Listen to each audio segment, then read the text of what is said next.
Message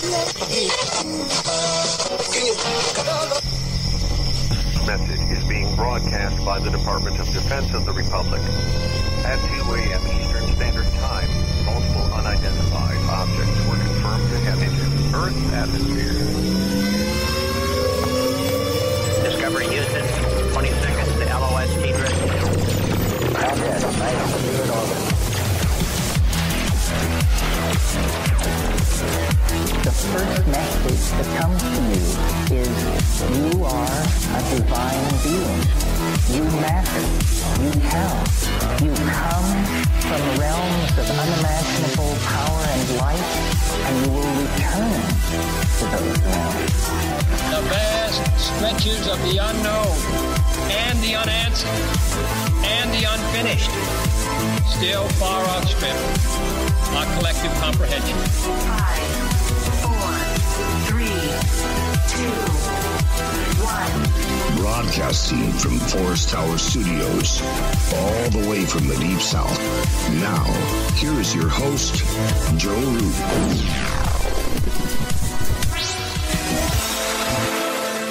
Good evening. We are broadcasting from Forest Tower Studios from the Great American South. I'm Joe Roop, and this is Lighting the Void. Your voice for a verity in this crazy realm of polarity. It is Thursday night, September the 13th, as the moon waxes on into midnight. So make sure if you want to call in the show, you dial the 1-800-588-0335 number. That's the call-in line. Toll free from the United States or Canada. And we are live on lightingthevoid.com. The network is KTLK Digital Broadcasting, The Fringe FM. And that place is all over the web. If you listen on TalkStream Live, if you listen on TuneIn, Spreaker, iTunes Radio, Radio Guide FM, Radio Garden, and more. There's lots of places that we're on. And even if you got a rotary phone, let's say you got a rotary phone, you could listen to the show. You really could. By using the TalkStream Live number, that's 701-719-3971. Tonight, it's going to be one of those nights that might make you blush.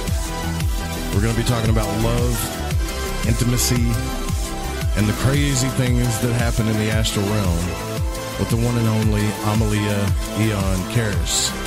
And this is a topic that we cover a lot because we want to get the truth about it. This specific topic, though, I'm not sure if you've ever had an out-of-body experience or if you've encountered some of the stuff we're going to be speaking about, but it's kind of weird. But it's also kind of cool, too, in a way. So, I'll tell you what we're talking about in just a minute.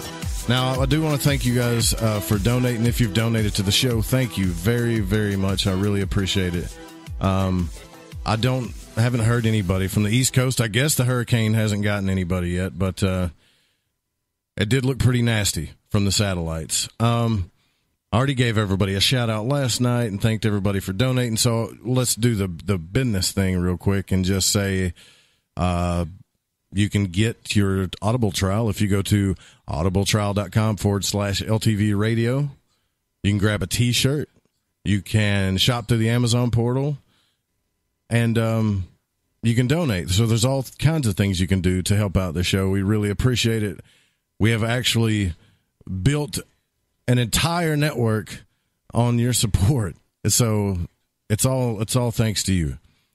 The mothership here in Arkansas is very, very grateful to you.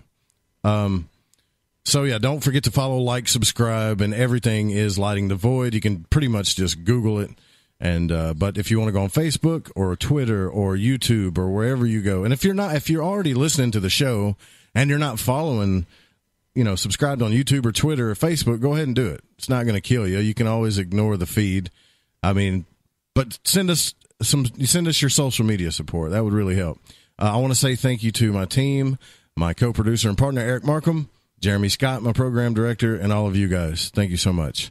The YouTube channel is it's just a place where I throw archives. I'm not a big fan of YouTube. I know everybody loves it, but it's almost up to 2,000 subscribers. I think it was at like 300 last month. No, not last month. Probably 4 months ago. So it's really getting up there. Oh, by the way, I want to give a special shout out to Jared. He happened to call the station. I picked the phone up, and a guy named Jared, I don't know his last name. I talked about him the other night. Lives in California. He's from Texas. He just wanted to call in and say how much he loved the show and wants me to keep going and keep doing it. And that stuff really, he's got a story too. I'm hoping I can get it on the air about his experience. But yeah, so Jared, if you're out there and we start opening the phone lines up, call in, man. I'd love to hear from you. But I got to get this out of the way real quick, and I apologize to Amelia and everybody, but I'm gonna drop as the network host just for 1 second, and not the network, the show host, and talk about being a network owner real quick, because there's a lot of good things that are happening with the Fringe FM. We got Alex Exum from the Exum Experience and Live Talk is coming on the network. This guy's bombastic, man. He's awesome. And we got another host coming in October that's actually already syndicated. He's going to be syndicated in Tampa on 3 different stations in Tampa, in Chicago, and San Bernardino. He's coming on, I believe, October the 15th. And so we are growing. The numbers are growing. The network is growing. It's all thanks to you guys. I sent a 8-week growth chart to all the hosts in the Facebook chat and showed them just how well they're all doing. But when someone attacks one of my hosts and look, there's no such thing as bad publicity, right? Everybody's going to give you publicity, and radio is a good thing, whether they hate you or love you, whatever. But I do want to say something real quick about my super late night host, Ryan Gable. Now, as a business owner, you can do 2 things, right? In radio. And as a program director, if you've ever spoken to a program director, they want racehorses, right? They want already established racehorses, somebody they can put in there that will just launch the network, right? And if you get a taste of one of that, you don't want it to go away if you get that racehorse. But a lot of times when you grab these racehorses, they may have already peaked. And if you know anything about stocks or business, you know what I mean by peak. It's not going to increase anymore. I've never been a fan of just grabbing racehorses. That's why I don't like, the Cowboys, or I really don't like Alabama, because they win all the time. I'm always voting for the underdogs. And what I'm looking for, if you ever, I don't know, I'm sure you're not into fantasy football, but if you know what a sleeper is somebody that is super talented that nobody has noticed yet. Because I'm always thinking 5 years into the future. Now, Ryan Gable is no sleeper. He's been in radio forever. But the issue with Ryan, that some people have with Ryan, is he's willing to speak the truth that some people can't even handle. Like the truth you'd want your best friend to say to you. Like Amelia would say to me. Because you cannot progress in life without the truth, or in business. And, some shady things happen to him, and he's being attacked on all fronts. Straw man stuff, saying he's lying and cursing and stuff on the air. And you guys know Ryan. He doesn't do that. He just doesn't do that. He documents everything he says. People have said, Joe, you're a great journalist. Look, I'm not a journalist. I'm trying to be. But Ryan is a journalist. So they get upset when he documents what he's saying. And you know what? I believe in him, because you got to get with the future. The future of late night radio is the Fringe FM. That's all there is to it. That's the future of late night radio. So it's going to be stations like us and people like us that are willing to call certain things out, because we're doing you a disservice if we don't. And so I just want to say, for anybody that's listening, because I know you are, you can attack the guy all you want, but we all know the truth. And we got his back over here. And for the other station owner, the guy that owns the other station, not to get into station-to-station drama, I got nothing but respect for you, man. I know you're a good guy. But just be careful. Don't let this place turn you into something that you're not. And I love you, Ryan. I know we all know. By the way, Ryan gets more listeners than I do. He's probably one of the biggest hosts we have on the network right now as far as growth goes. Anyways, I had to get that out of the way. Because, I heard somebody accusing him of lying. It's hard for me not to do that. As you got to understand, I feel like the big papa of all these show hosts. And when I hear somebody say he's lying or doctoring documents and stuff and cursing and doing things that he's not doing, this guy, I feel like, man, he's over there all alone. And I have to say something, because not only is he one of the hosts on this network, one of the better ones, but he's my friend, right? Just like Amelia's my friend. And let me tell you something about Amelía Aeon Karris. She's well, you know, I don't want to do the real long bio. I just want to say that I'm glad to have you back. Welcome to the show, the lovely, inspiring, beautiful, honest, spiritual, wonderful person, Amelía Aeon Karris from knowtheself.com. Thank you so much for coming on the show. I really appreciate it. Thank you, Joe. I'm blushing over here. Well, let's make everybody blush. You want to? Let's do that. Yes. We have a juicy conversation in store, so I'm excited. So here's what, well, let's just get right into the meat of it. We are going to talk about the out-of-body experience, which is something that I have had happen in my life, which really got me into spirituality, because I didn't believe, look, Bigfoot, all this stuff. I'm not saying I don't believe in it. I want to believe in it. I'm looking for the evidence. UFOs, we got evidence. But the astral body, or the out-of-body experience, I've had it. It's happened to me profoundly, right? And opened my eyes, and I started journeying and doing these things. And then you get to that fear mode. But there's something else that happens that's really, really, really weird in the astral realm, and you don't know why it's happening. And certain hosts have mentioned, or guests have mentioned it on the show. But you get this overwhelming feeling of sexual energy, arousal. And Bob Monroe talked about it. He talked about that he had to play mind tricks on himself to get past this, so he could go and do his spiritual work. Now, Amelia, I've studied the Gnostic teachings and all this stuff, you know, even dark Tantra and all the, I think there's something to this story of this sexual energy that we have to overcome, but I'm not sure what it is, because part of me says, well, maybe we're just too ashamed of it and we need to be more free with it. But the other part of me is like, yeah, but maybe there's something evil there we're not seeing. So that's where I'm confused about it. Yeah, well, you're not alone with the confusion. I think the astral realm in itself is full of tricks and mirrors and illusions, and it's a tricky place to navigate. So I think everyone who experiences, you know, astral phenomena really has to use a firm discernment in what's happening and be their own investigator to kind of peel back the layers and see who's who, what's what. But, you know, the sexual phenomena, and I love that you just jumped right into the sex. You know, I was going to start with love and intimacy, but we'll go right in to the juicy. Might as well. Juicy stuff. Yeah, I'm sure that's the hot topic.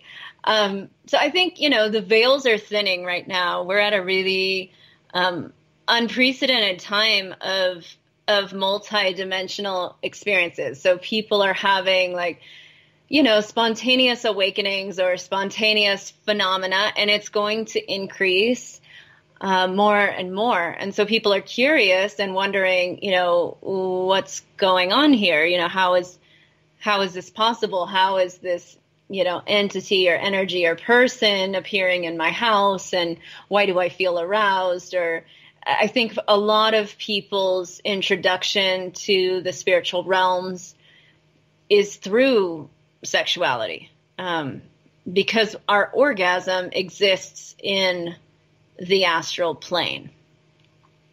Wait a minute. Our orgasm exists in the astral plane?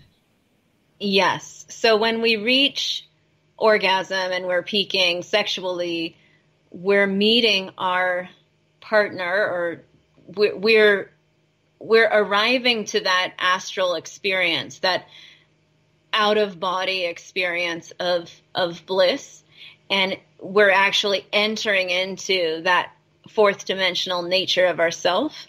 We're opening that gate through our second chakra, and when we open that gate, there's a lot of other things in there than just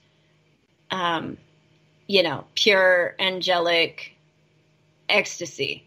So that's where it gets confusing and tricky, and we need to learn some skills to maneuver. So, okay. So what happened to me, or at least it might have happened to me a couple of times, was that, first you get the fear barrier, like the shadow beings or whatever, that you got to face a fear barrier. And all kinds of different things happen to different people. I think a lot of that just is what's inside of you. And then once you get past that, which I've only really touched this once, but I've read about it and studied about it, that they get super aroused and they feel like they have to, I don't know how to say this, take care of it. So I know this is kind of crazy talking about your out of body experience, that it feels, like you got sexual energy you need to take care of.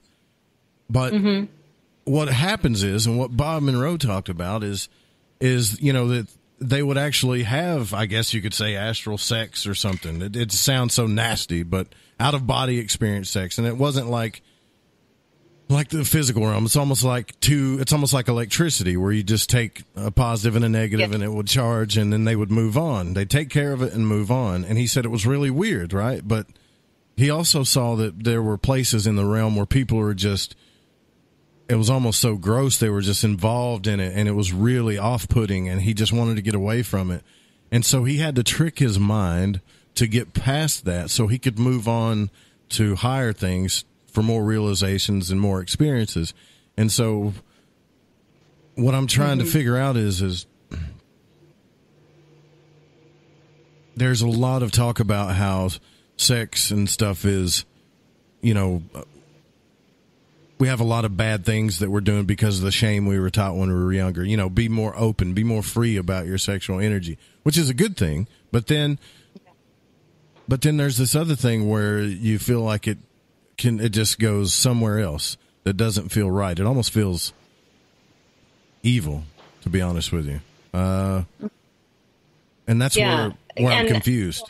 We need to talk about that. Yeah, well, I think let's just back up for a moment. Because those are really important points, and I want to dissect it a little bit, and I think we need to go back to the basics first, and then kind of catch up. So first, let's just define the astral realm, because what maybe those listening don't understand exactly, what's the difference between astral sex and physical sex, or what we're talking about. So we exist on multiple planes of existence. We've got the physical body, the emotional body, the mental body, the spiritual body, the psychic body, and then the oneness consciousness, the transcendental body. And each one of these dimensions of ourself is our spiritual nature exists there already. So in fourth dimension, which is the astral realm, it governs the mind. The mental realm, it's full of all of our projections. That's why it's called astral projection. But it's really your mind projecting you into these other time and places. So fantasy, thought forms, all of that exists in the astral plane.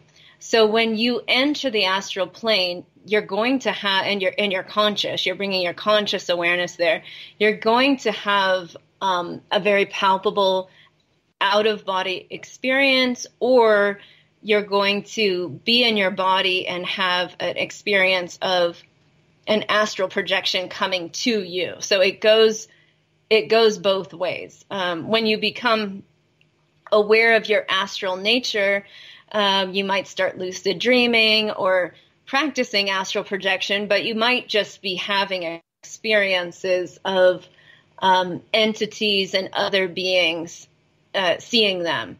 So inside the astral realm, we have angels and angelic beings. We also have demons and discarnates and all kinds of strange entities, ETs.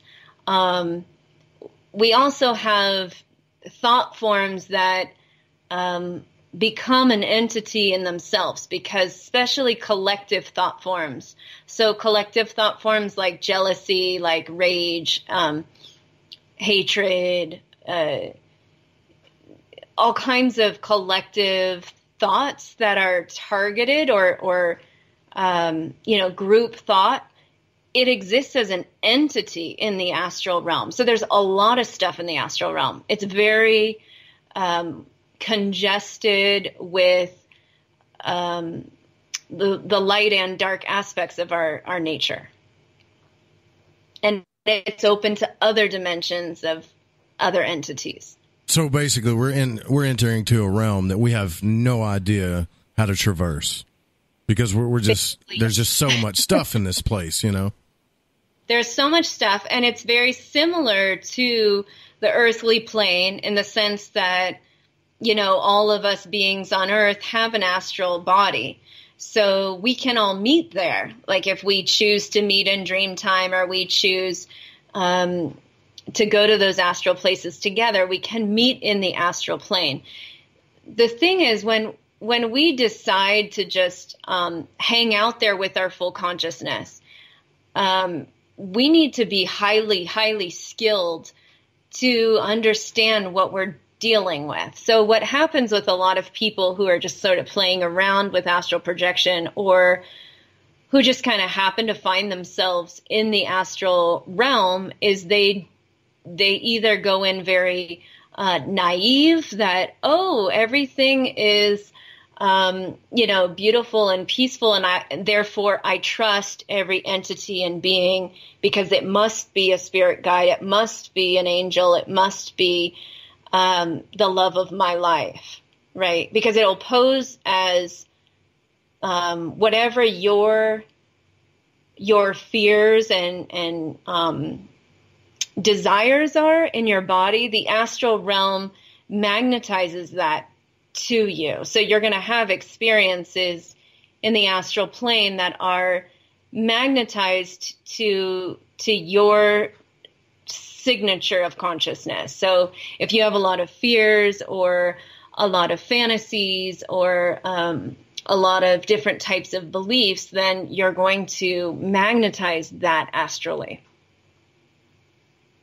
Okay, well then that explains quite a bit. Like because when I was a kid, I used to have these dreams of, and I remember them specifically, and I don't know if I was out of body, but you know what your house looks like, you know what your yard looks like, and I would remember having these dreams, maybe out of body experiences, where okay, I'm at my house, I'm at my yard. Well, why are the spoons moving? Why is the shelf moving? Why is stuff acting weird? You know, like a poltergeist activity, and all of a sudden I would realize I'm in a dream. You know, I got to get out of this dream. I got to get out because I'm scared. And I could feel like this, I don't know, storm coming. Not really a real storm, but a terror storm that's about to happen.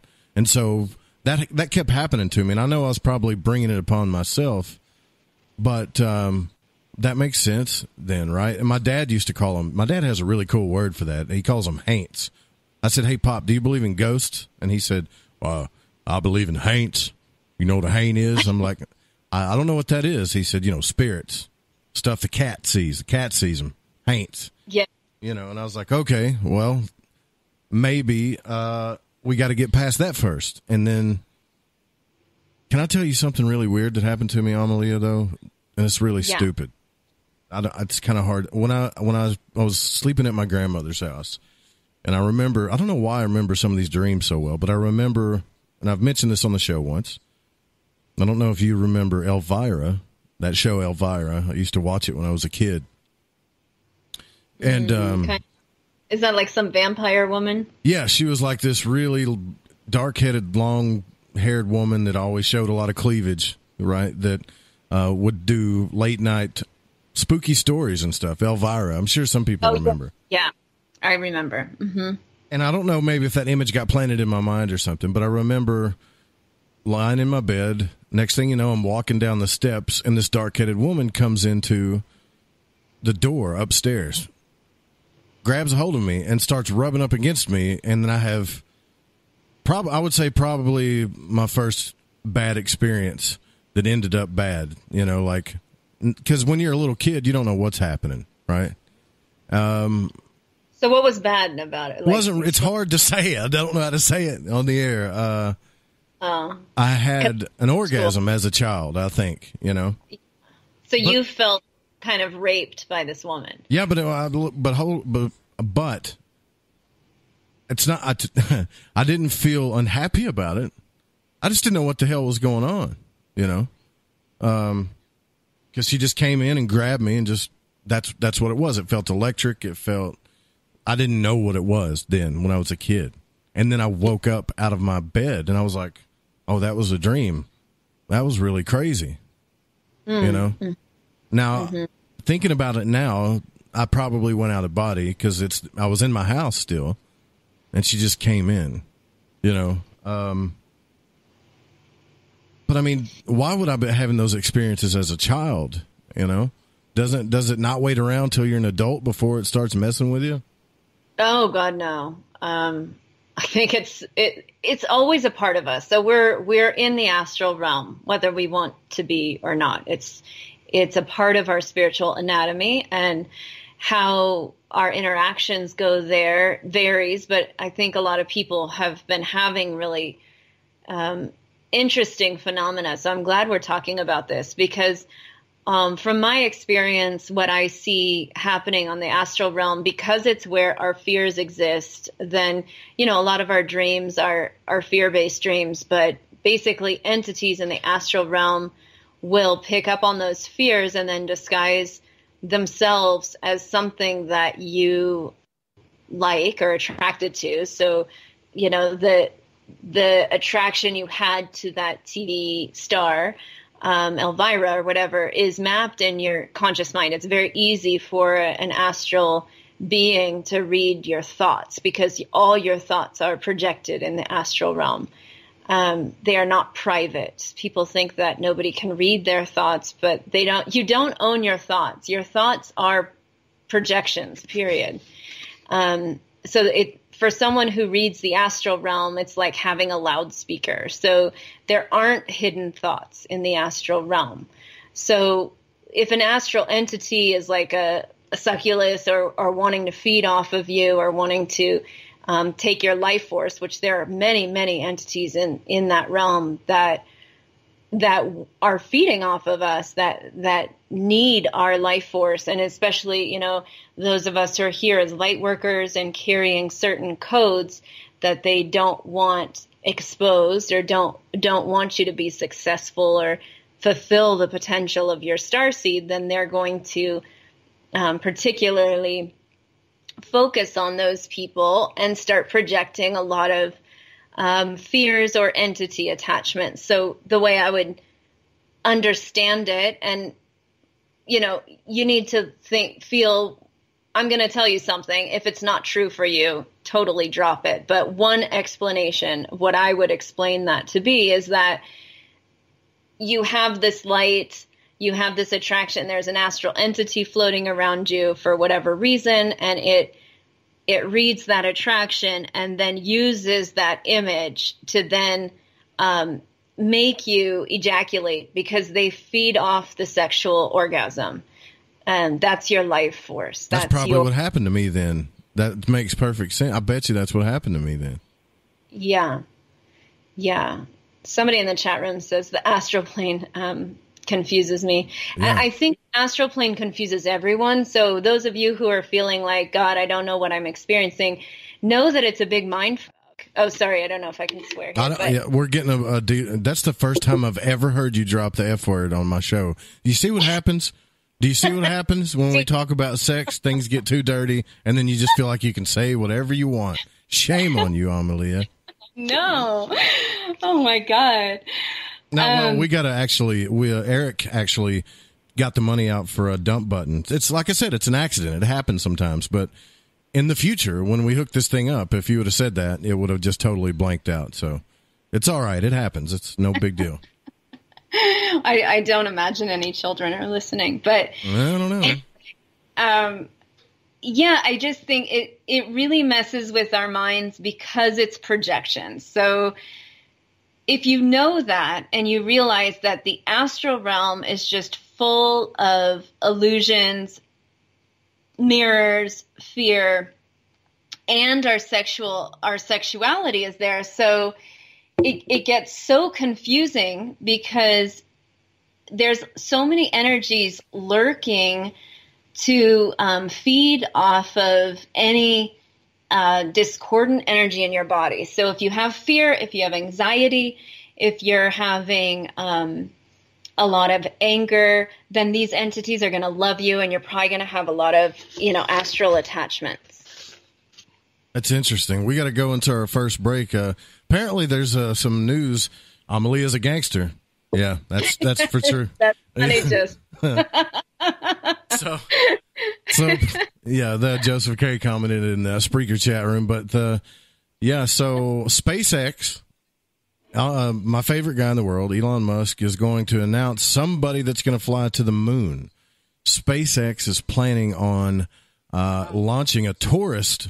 I guess this is just a random citizen. I don't know, somebody with a lot of money on a trip around the moon, and the company said that they will reveal the person's identity September the 17th. So looks like the future's coming on. I can't wait to see who it is. It's probably Richard Branson or something. We'll be right back. Shame on you.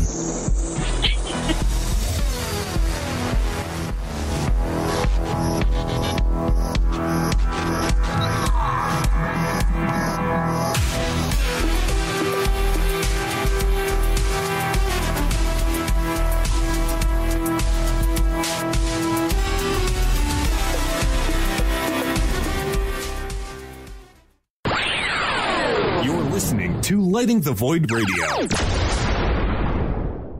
The truth is out there. There's something out here. And so are we. KTOK Digital Broadcasting, The Fringe FM.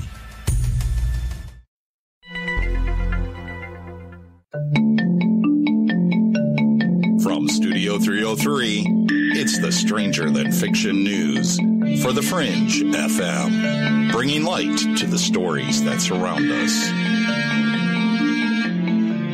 Is it possible that NASA's James Webb Space Telescope could detect alien life? If it does launch as currently scheduled in 2021, it will be 14 years late. When finally in position, though, orbiting the sun at 1.5 million kilometers from Earth, NASA's James Webb Space Telescope promises an astronomical revolution. The Webb Telescope contains novel technologies that have never been previously flown in space. Read all the details at the bbc.uk. And a woman who is dangerously allergic to water. Heidi Falconer, 31, is one of a few people in the world born with aquagenic urticaria, a potentially fatal allergy to water. One small drop of water on Heidi's skin breaks her out in blisters in seconds. Even tears down her face can leave her cheeks red and cracked. She cannot drink water, bathe, or shower in it, or even go outside when it's raining because of the possibility of going into shock. Water accounts for 80% of the human body. Thereby, Heidi is technically allergic to herself. In a world-first operation, surgeons had to go as far as removing Heidi's appendix using virtually no water-based products. She survives by consuming 4 small glasses of milk or orange juice a day and eating dry foods like chicken and biscuits. This story was published at socialnewsdaily.com.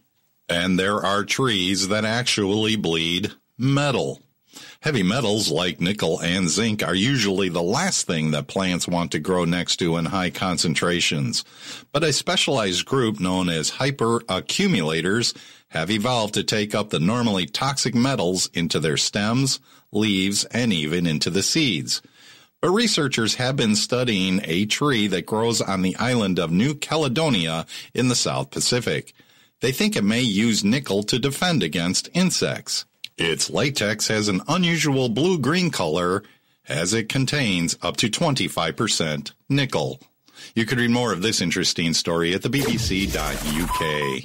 And a strange rectangular-shaped object spotted over North Carolina.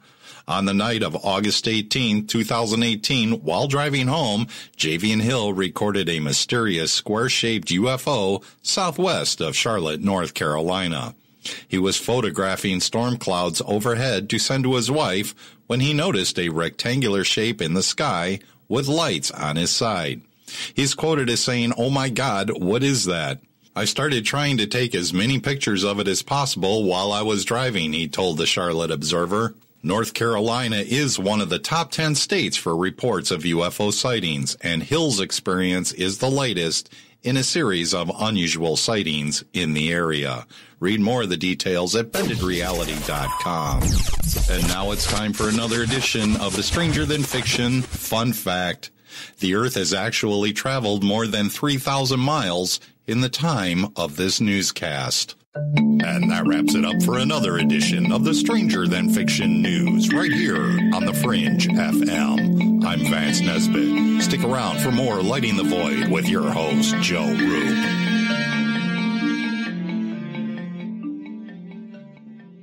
This is Jason Lindgren from Crow 777 Radio, and you can hear us 8 p.m. Eastern Standard Time every Saturday night here on the Fringe FM. This is Cortana from Shift Happens, telling you to pour a glass and park your ass, because you're listening to KTLK, the Fringe FM. Shithead. Folks, this is very important information. What's to be said about CBD? AncientLifeOil.com. Our CBD is made from hemp and has 0.003 THC, which means this wonderful product won't get you high, no matter what amount you take. What does CBD do for the body? My hands are tied. But you can Google CBD benefits and be astounded. When you're finished reading, you'll want to log on to AncientLifeOil.com. That's AncientLifeOil.com. and purchase. Life is good when you feel good. People are tired of pain. People are asking for non-GMO organic products to help them with, you fill in the blank. Legal in 49 states, and again, our CBD is made from hemp. Ancient Life Oil is about helping people one by one by one. If you wonder how good the product is, the CEO takes it every day without miss. AncientLifeOil.com. That's AncientLifeOil.com. Have a great day. Howdy, this is Catalina, and you're listening to Lighting the Void with Joe Roop.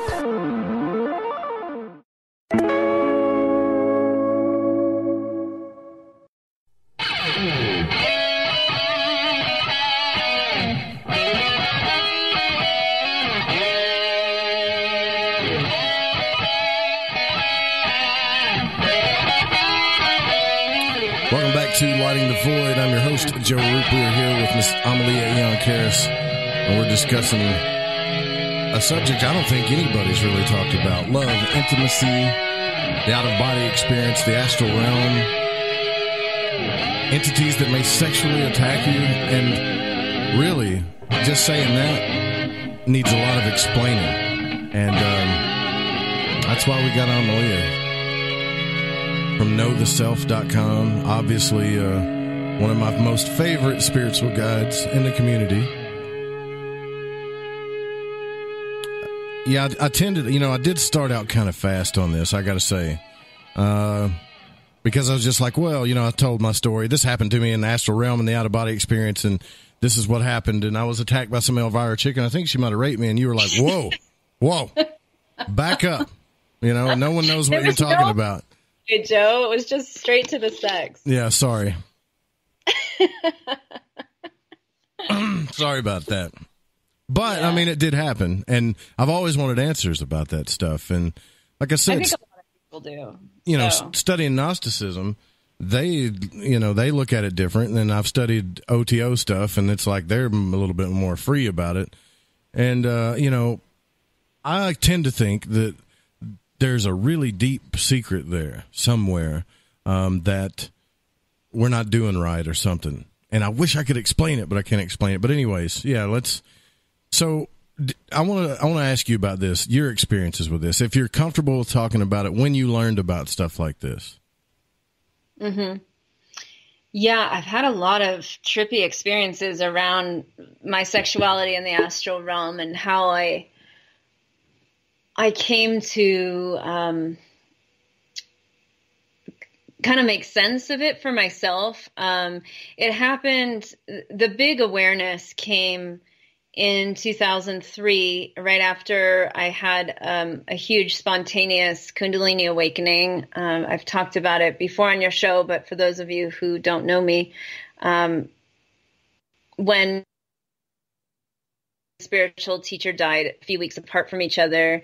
And then there were 9 deaths that year in my life around me. I had a lot of initiations on a spiritual level. A lot of doorways were open to me. And the most profound, kind of life altering one was around my sexuality. So right after my father passed away, and I had this Kundalini awakening. I was dating a guy from India. And the first time he touched me, I went into the most profound orgasm I've ever had. It lasted almost 24 hours. Just by touching you? Yeah. And I got to figure that out. I know. He's good. And he might be listening. You can contact me at contact@lightingthevoid.com. I'm willing to learn. I'm willing to sit at the foot of a Buddha and learn how to touch a woman and make her do that. That'd be great. Tantric master. And I had never experienced someone who brought me to that level of connection to myself on the spiritual realm. And I couldn't. It became uncomfortable. Like I was working a contract job at the time, and had to be in this warehouse around people. And I kept hiding because everyone was attracted to me. I mean, wherever I went, I was riding my bike and I felt that people were stopping, and I was like, what is going on? I'm just this huge magnet. And I'm so orgasmic that everything wants to make love to me. That's what it felt like overwhelmingly so. And because I couldn't calm down the expression, it was very uncomfortable, actually. Oh yeah, it sounds terrible.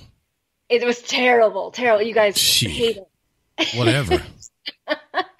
But basically, I said to him, wow, if that's sex with you, then I don't think I can handle this. Maybe once a year, this is too much. I need it to calm down. I can't breathe. And so I had to learn how to cycle my energy. And it took a lot of, breath and meditation and really doing the cosmic loop and cycling my energy through breath up and down my spine.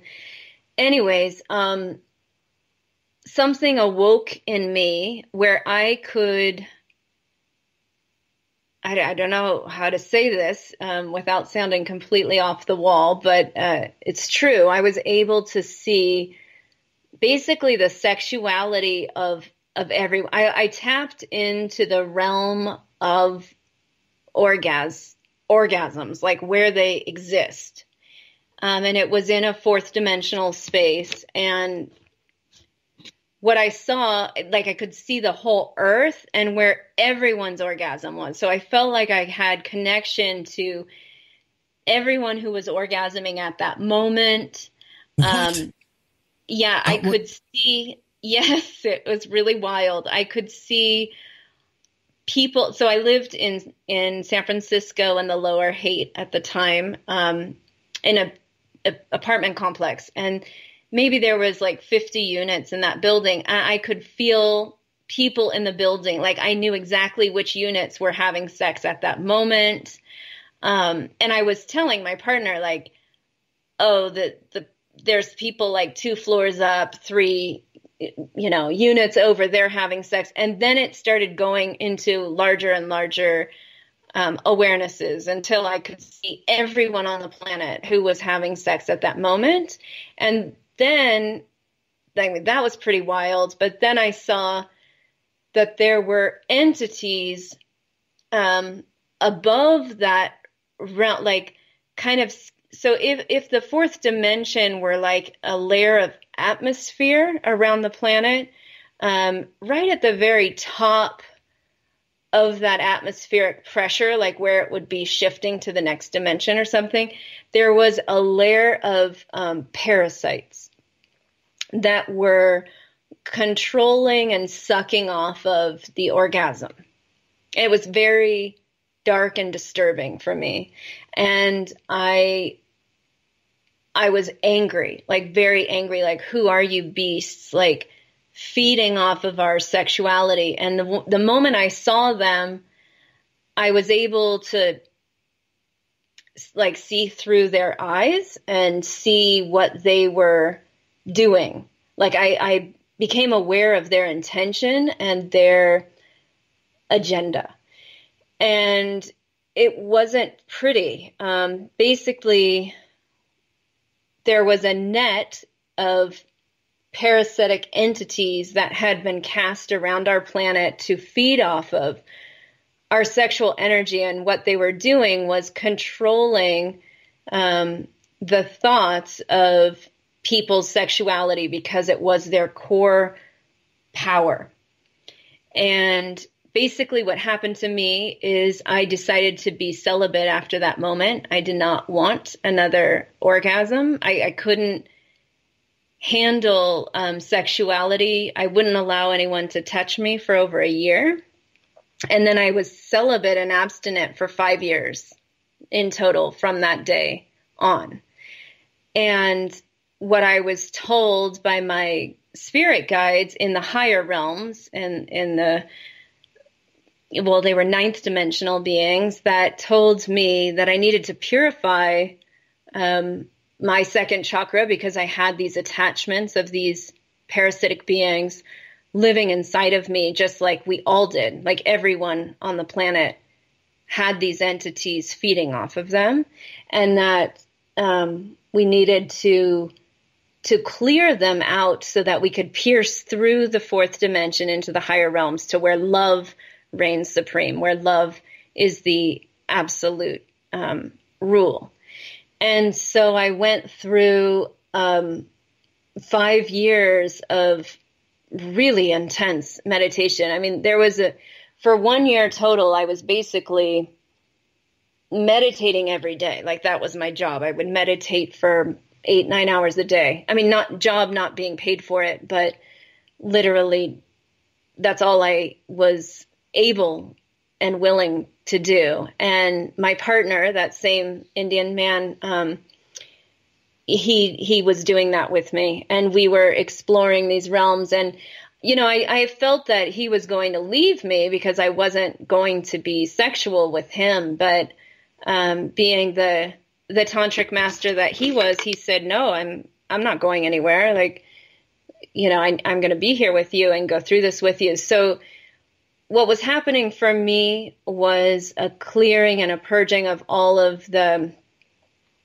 images that were stuck in my cellular memory. So I ended up recalling weird sexual darkness that I didn't know, like trauma, sexual trauma that had happened to me that I wasn't even aware of.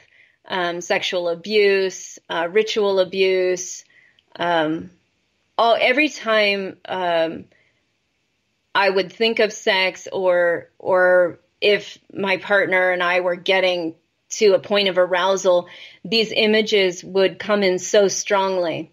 And it was very disturbing. Like I would just start crying and shaking. And so being a therapist, I knew that, you know, these are signs of someone who has repressed memory. So it really put me on a very long healing path until this day. I'm still getting the last remnants of these astral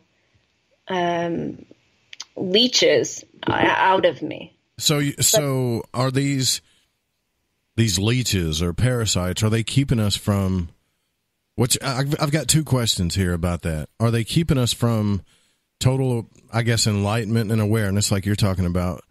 But then does that also mean that, which this is going to be a very controversial question, I guess, but does that also mean that we shouldn't be as open as some people say that we should be with our sexual nature? I mean, on a we're talking a spiritual level here, not Howard Stern. You know. Yeah, I think that, that's everybody's personal discretion.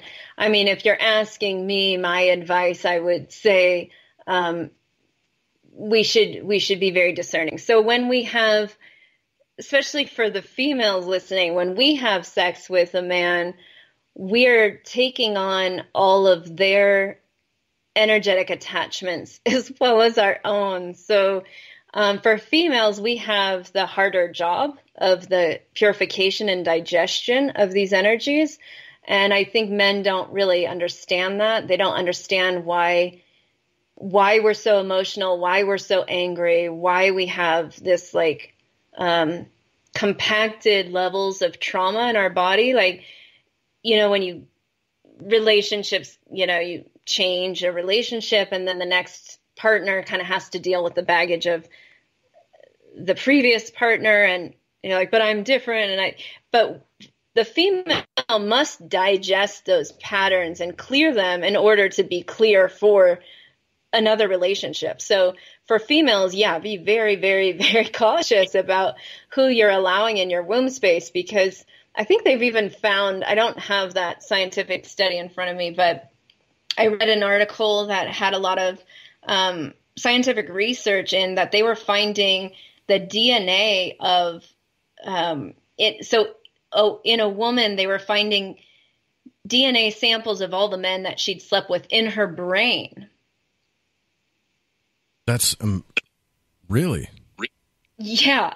So it took that whole women's knowledge onto a whole other the scientific study, like basically brought what women know. I mean, we know that innately, but if we're unconscious and not really honoring our womb space and honoring our power, and just letting men do what they want with us, then we might not be aware of how it's impacting our health, our emotions, our astral entities, and all of that. So right now there's a lot of awareness in the feminine empowerment movement to, clear the yoni. There's the yoni egg. All the tantric practices of purification are being disseminated, and people are using them. I think that's a beautiful awakening, and women are starting to learn how to honor their moon cycle and really cherish the wisdom and the power that we carry. But this astral net that has been cast over the earth has been part of the patriarchy and the control of women's power. How long has it been here, you think? I don't know in Earth years, but what I can tell you is what I saw.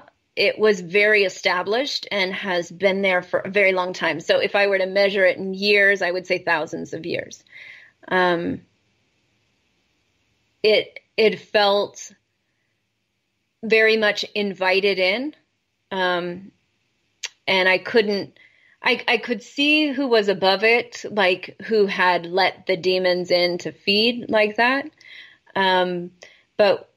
But I was told more what my mission was and how I could first clear it from myself so that I could then help others to clear it and pierce through the veils. But basically they told me, that I'm like air traffic control, and I'm needing to purify the astral realm of these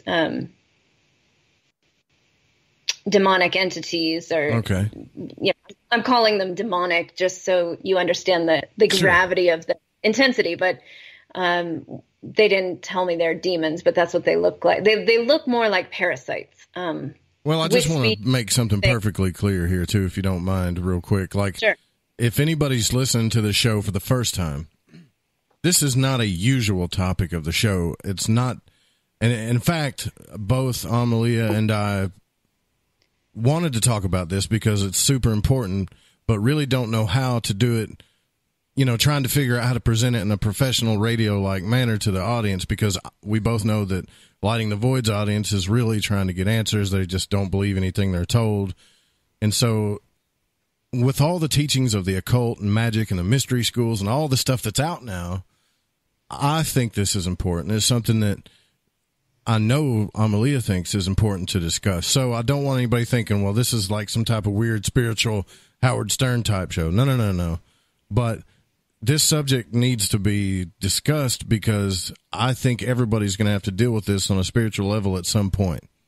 You know, if they're not already experiencing it, probably are. We just don't know it, you know. Yes. And what's so important here is that our sexuality houses our soul mission. So the wisdom is in our heart, but the power to fulfill our potential, the power to fulfill the spiritual mission we were brought here or volunteered to be here to bring to the world for the solutions that we carry. Our code is in our reproductive organs. And if our reproductive organs and our primal nature is being hijacked and perverted and distorted, then we're not going to fulfill our purpose. So it's a very, kind of a spiritual warfare on our sexuality. And I see that through the music industry, through advertising, through pornography, in all the ways that in the child pedophilia ring, that's right. Huge. That's actually a huge connecting piece here. I think a lot more people than what most people are thinking. Like, people hear of child pedophilia and they think, oh, those crazy sick people over there. No, those crazy sick people abusing children are right here, right now, next door, in our homes, in our families. We have hidden memories that it gets locked. Like, so what happened for me, I never thought I was abused or by anyone in my family. But the moment I started to see, after my awakening, I was having visions that would not turn off and running for years on end. Whenever I would meditate, whenever I would get into sexual energy, I would see images that were extremely disturbing and hard for me to really sit with. But I had to just assume that, at first I was like, well, this isn't true. This is maybe trauma, or maybe, how can I validate this? So they were with my father mostly. And when he was alive, I really loved my father. I didn't have anything think that he had abused me in any way. But I was a part of a born-again Christian church that was more like a cult. I wasn't allowed to know anybody outside the church, and was 100% indoctrinated. I went to a born-again Christian school, and my only friends were born-again Christians, and we were basically 5 days a week being programmed in a really specific way. And a lot of memories came up about how they would program us in group formation, like in the congregation, how they would use different mind control techniques to, like, propaganda engine. And through that, there was a lot of sexual abuse happening. And one of the pastors of our church, was put in prison for child abuse. And it came out maybe 10 years after I left the church at 14. And I think maybe 10 years after that, he was finally put in prison. So, and he died there. So a lot of secrets are coming out from what happened in my childhood. A lot of things are being revealed. And for me, it was a rediscovery of like a hidden memories. And they all were existing in this astral realm. So I think it's, I don't want to turn people off sex, because sex is a very beautiful thing, and there is a light side to it, and we will get there. Well, That's what I was worried. That's, I'm super worried. I'm always super worried about the image of lighting the void, but at the same time, this subject, going to the darkness, to find that. I mean, this subject has been discussed by you and I privately before, and I told you about my confusion with some of the Gnostic teachings and Tantric teachings and stuff like that, because I knew that, just like a lot of occultists knew and stuff, that there was some type of high secret in these mystery schools about it.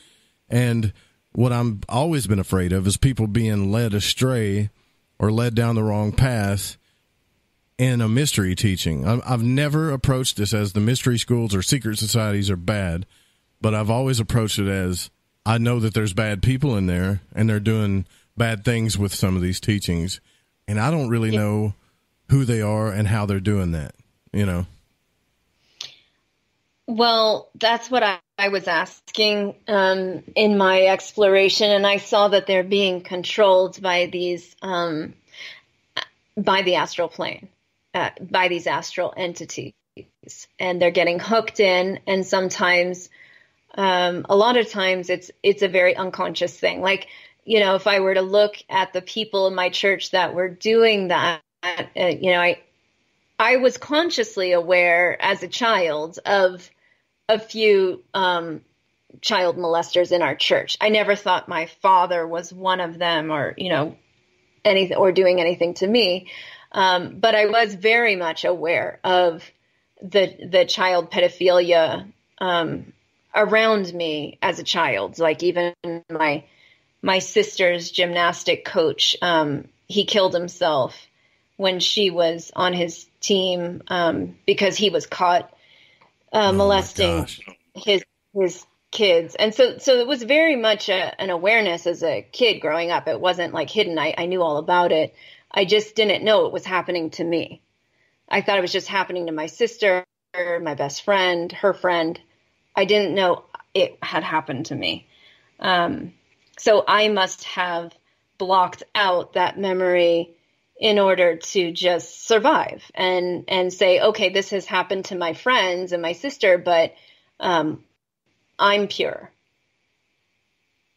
right? Because I couldn't handle the awareness of it as a kid. As a young person, I couldn't handle that level of trauma and infiltration. But, once I was 30, I could. Well, I really appreciate you sharing that with us, too, because I know that's not easy. Guys, we're going to continue this discussion with Amelía Aeon Karris when we come back after this break. You guys don't go anywhere. I'm Joe Root. This is Lighting the Void. We'll be right back.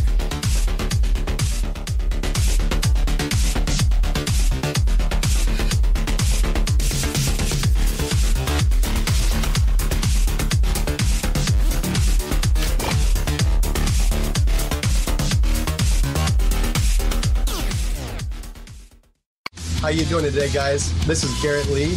And this is Randy Warner. We're the hosts of Healers and Hellraisers, and you're listening to The Fringe FM. Hi, this is Sammy. Join us in the Deep South as we're lighting the void with Joe Roop on The Fringe FM.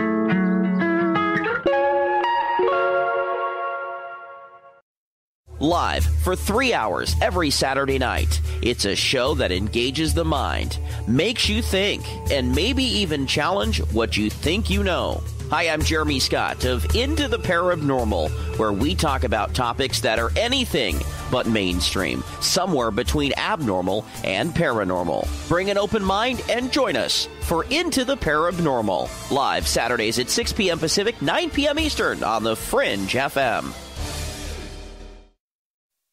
From birth, we have been conditioned to conform to what is normal, conditioned to adhere to authority, and conditioned to repeat what has been told to us as truth. I'm Ryan Gable, and here at the Secret Teachings Radio, I've interviewed hundreds of great guests and done extensive unique research into subjects that span from the paranormal and the occult to health, philosophy, and history. I personally have no affiliations or agenda, except to use objective critical thinking in my analysis of every subject discussed, to empower myself with information and hopefully allow you to do the same. If you want to join me, tune into the Secret Teachings radio broadcast, airing live Monday through Friday from midnight to 3 a.m. U.S. Pacific Standard Time on the Fringe FM.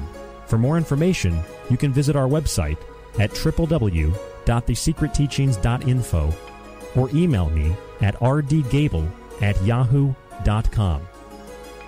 Reclaim your active lifestyle with Angioprim. Angioprim is the original liquid oral chelation supplement. Chelation helps remove toxins, heavy metals, and cholesterol in your veins and arteries that can cause blockages. Scientific research proves the active ingredient in Angioprim has superior oral chelation action that helps promote cardiovascular health. Find out more. Go to angioprim.com. Talk to a trained consultant by calling Angioprim toll-free 877-882-7221. Hey, it's Grace. Can we talk about something serious for a minute? Your age. Getting old has its perks. But remember, being a few years younger, you know, your hair was thicker, you didn't have so many wrinkles, that extra weight wasn't haunting you, and you just felt better. Well, we can't turn back the clocks and go back 10 or 15 years, but you can start feeling and looking 10 or 15 years younger with Nature's Youth RSF. It's a doctor-formulated daily supplement that helps your body maintain its peak performance and fight the aging process. Imagine sleeping better, looking better, and feeling better. See how Nature's Youth RSF has helped thousands of people just like you at nature'syouth.com. nature'syouth.com. Imagine how it will feel when your family and friends are asking you what you did to look so good. Your secret will be Nature's Youth RSF. It's time to start looking better and feeling better. Learn more and order your Nature's Youth RSF at nature'syouth.com. That's nature'syouth.com. That's nature'syouth.com. So, you love talk radio? Then you'll love TalkStreamLive.com. TalkStream Live is always on, 24/7, with the best streaming talk shows. Find your favorite talkers and discover some new ones. It's free, readily available online or on mobile with any smartphone or tablet. Finding your favorite talk shows all in one place has gotten a whole lot easier. Just go to TalkStreamLive.com. Be sure to download the free apps from Google Play or the iTunes App Store. Want to know what's on the Fringe FM? Check out our schedule at thefringe.fm.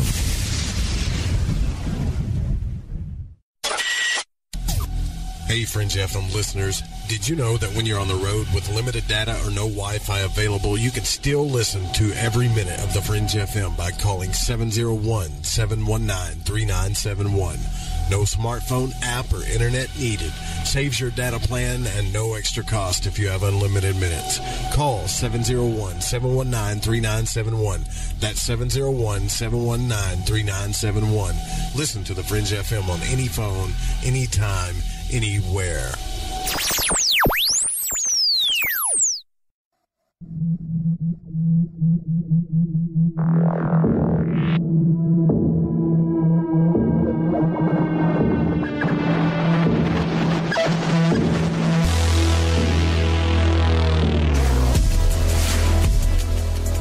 All right, hold the phones for now. Don't call in because there's too much important information that Amelia needs to discuss with us. So we got to make sure we get it all out before we do anything like that. But we are here, speaking of that, Miss Amelía Aeon Karris from KnowTheSelf.com. We're discussing love, intimacy, the astral realm, the out-of-body experience, and some of the sexual encounters that have happened, what that energy is all about. And I guess my next question in that realm, Amelia, would be, I know that through studying occultism and reading some of these books and stuff, that the highest secret in all of these mystery schools had to do with sexual energy, the male and female energy. Samuel Onvior or whatever kind of talked about it. He has his own teachings.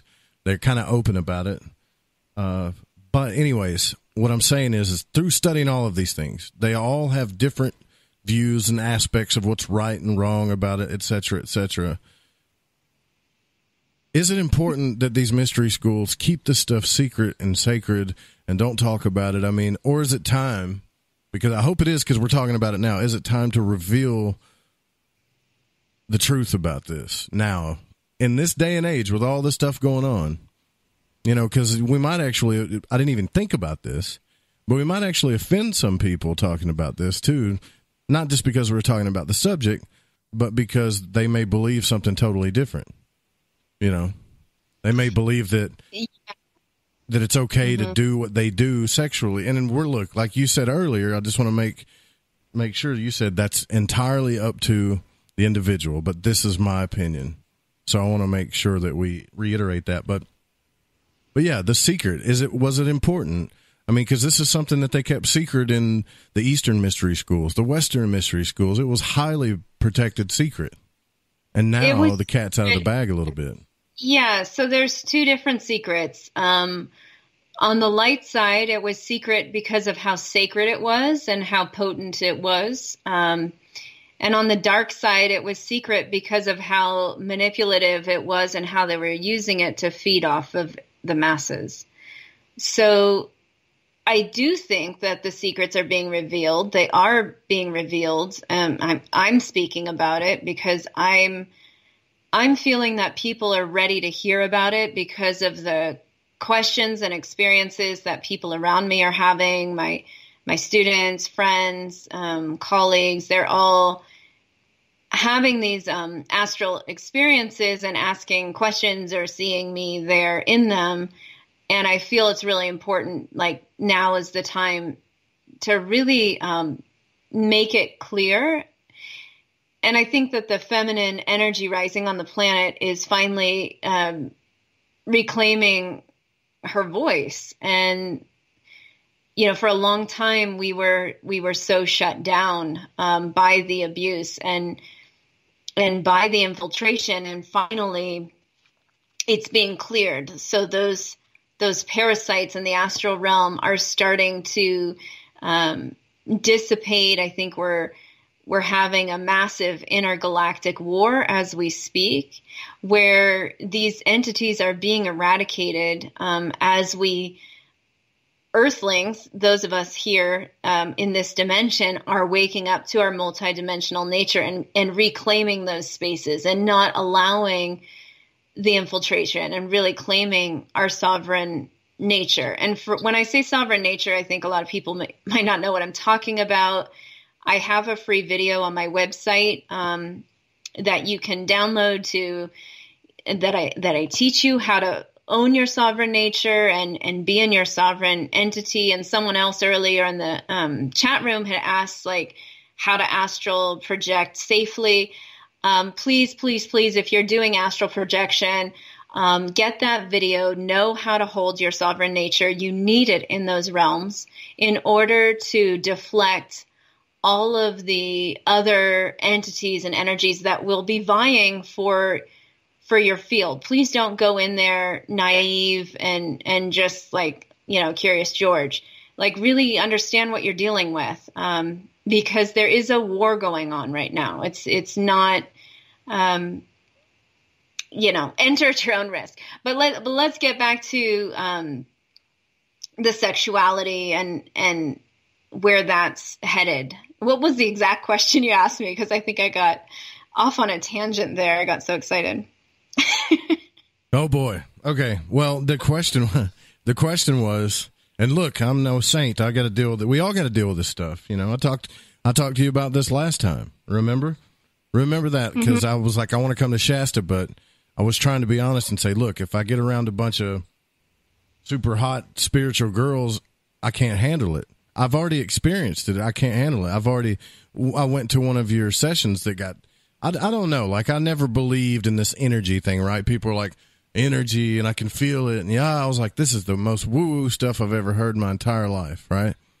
Yeah. Okay? But when I went into, and I think it was Kristen's meeting, I think. Yeah, it was. It was Kristen's meeting. Okay.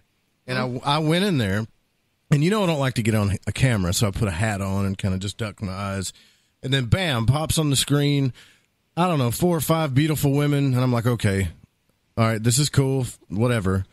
One of them starts singing, and then you're doing this meditation work, and I was like, you know what? Here's what I'm going to do.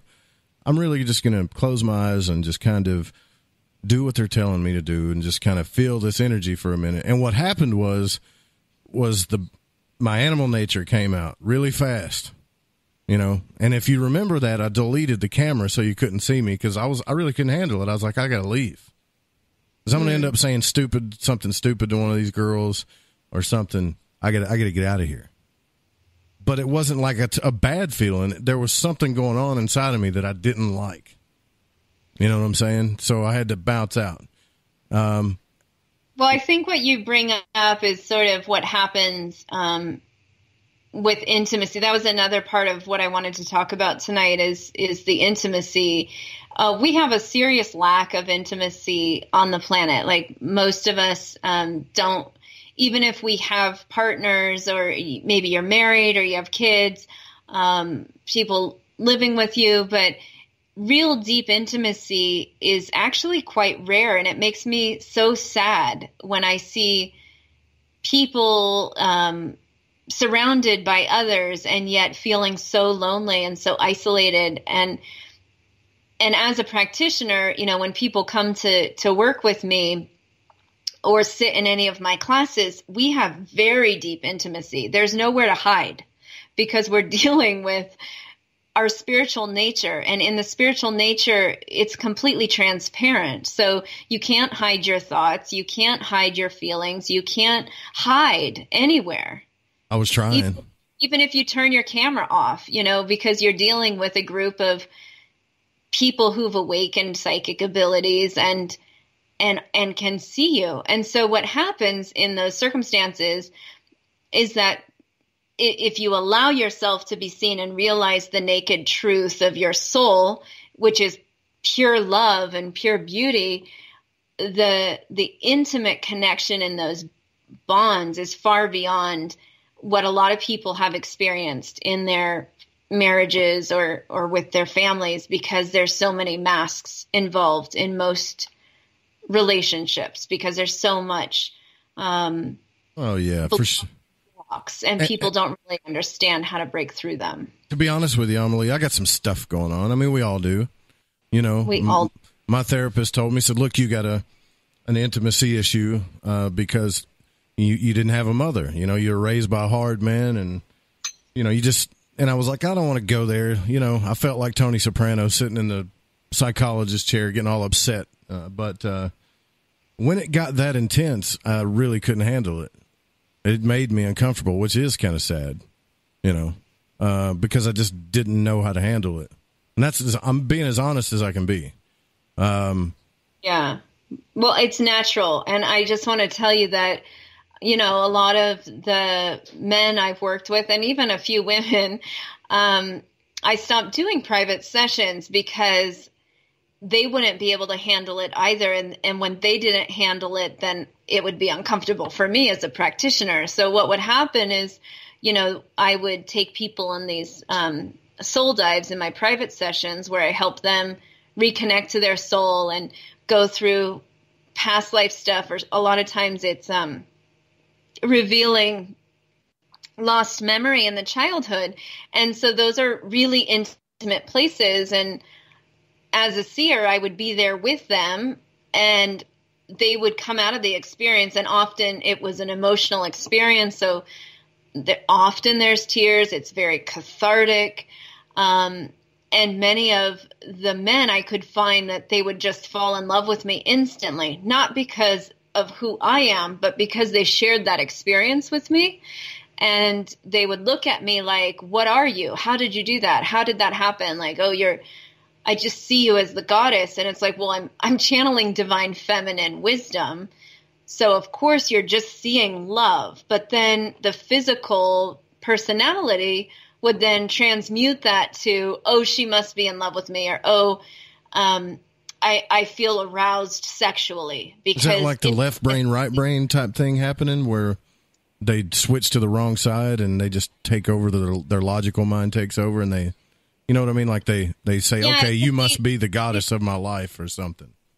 It's definitely a miswiring between the heart and the mind and the different energetic feedback points. So when we feel that someone sees us or we feel connected and we have an experience of intimacy, we might have that completely locked into, hardwired into our sexual arousal. Because a lot of people have never experienced intimacy without sexuality. Right. Like normally intimacy and sexuality for a lot of people are sort of the same thing. They only feel intimate when they are sexual. But they're actually very different things, and they do not need to go together. You can have intimacy without sexuality, and you can even have sexuality without intimacy, without someone actually seeing you. I mean, we see that constantly. There's a lot of people having sex in a non-intimate way, not really caring, not really loving, not seeing, just using the other person for their own self-satisfaction. It doesn't really matter who that person is, right? We see that a lot. That's a good point.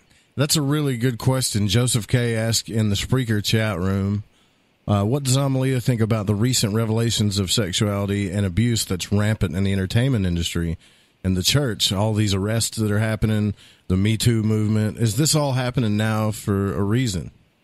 Yeah, because the love is winning, and we are finally opening up those. I can't find it. The demonic parasitic beings in the astral realm are finally being eradicated, and with them leaving, we're seeing the hold that they had in the secrecy of their control of secrecy. So I'll speak for myself and how it's impacted me, but I have seen the darkness of the church and the pedophilia ring. One of my sister's best friend growing up, who was also in the church, she was the girlfriend of Anton LaVey, and who's the head of the Satanic Church of San Francisco. Oh, wow. And, okay.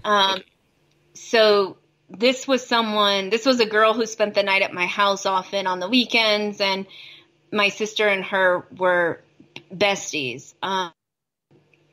I saw her go through so much, and she was basically put in a mental institution from the age of maybe 16, I guess, is when she was Anton's girlfriend, and was put on heavy medication for what. So anyway, I saw a lot of darkness. I was the place where I lived, the city I lived, children were being abducted all the time. 2 of the girls from my school were beheaded and found just their heads on sticks in the mountains. I mean, it was really dark, really dark stuff that I grew up around. Whoa, yes. Whoa. And satanic cults living in the hills behind my house that abducted children for child sacrifice.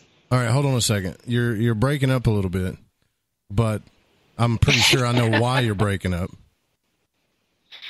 Yeah. So let me let Amelia's signal come back while I repeat what I think I just heard, which is probably the most awful thing I've ever heard in my entire life. Are you? I can't even say it. Are you there?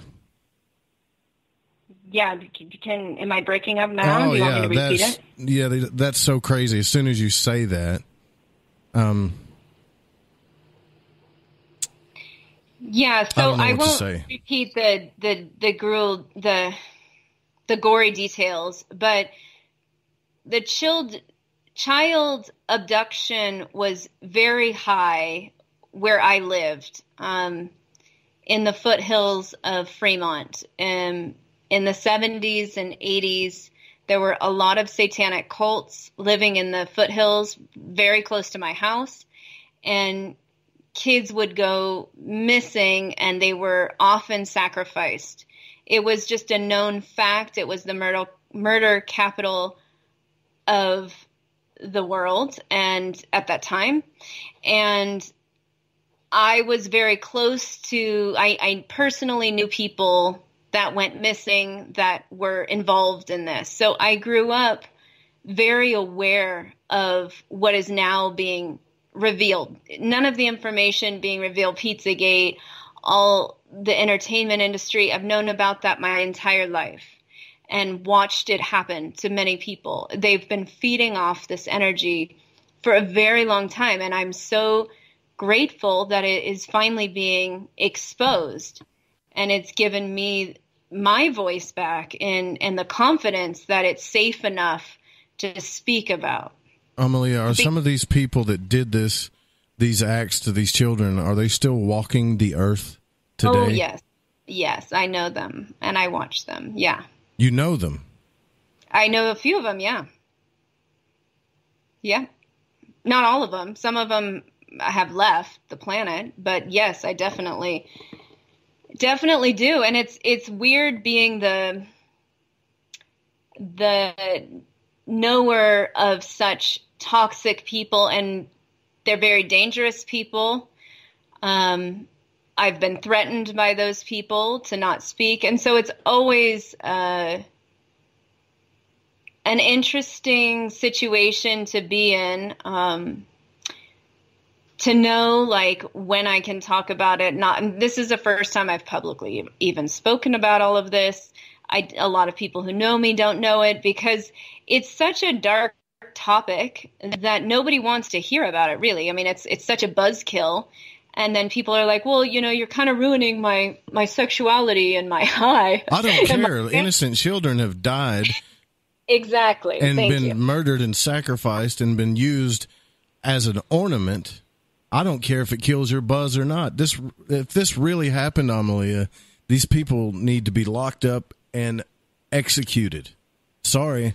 That's what needs to happen.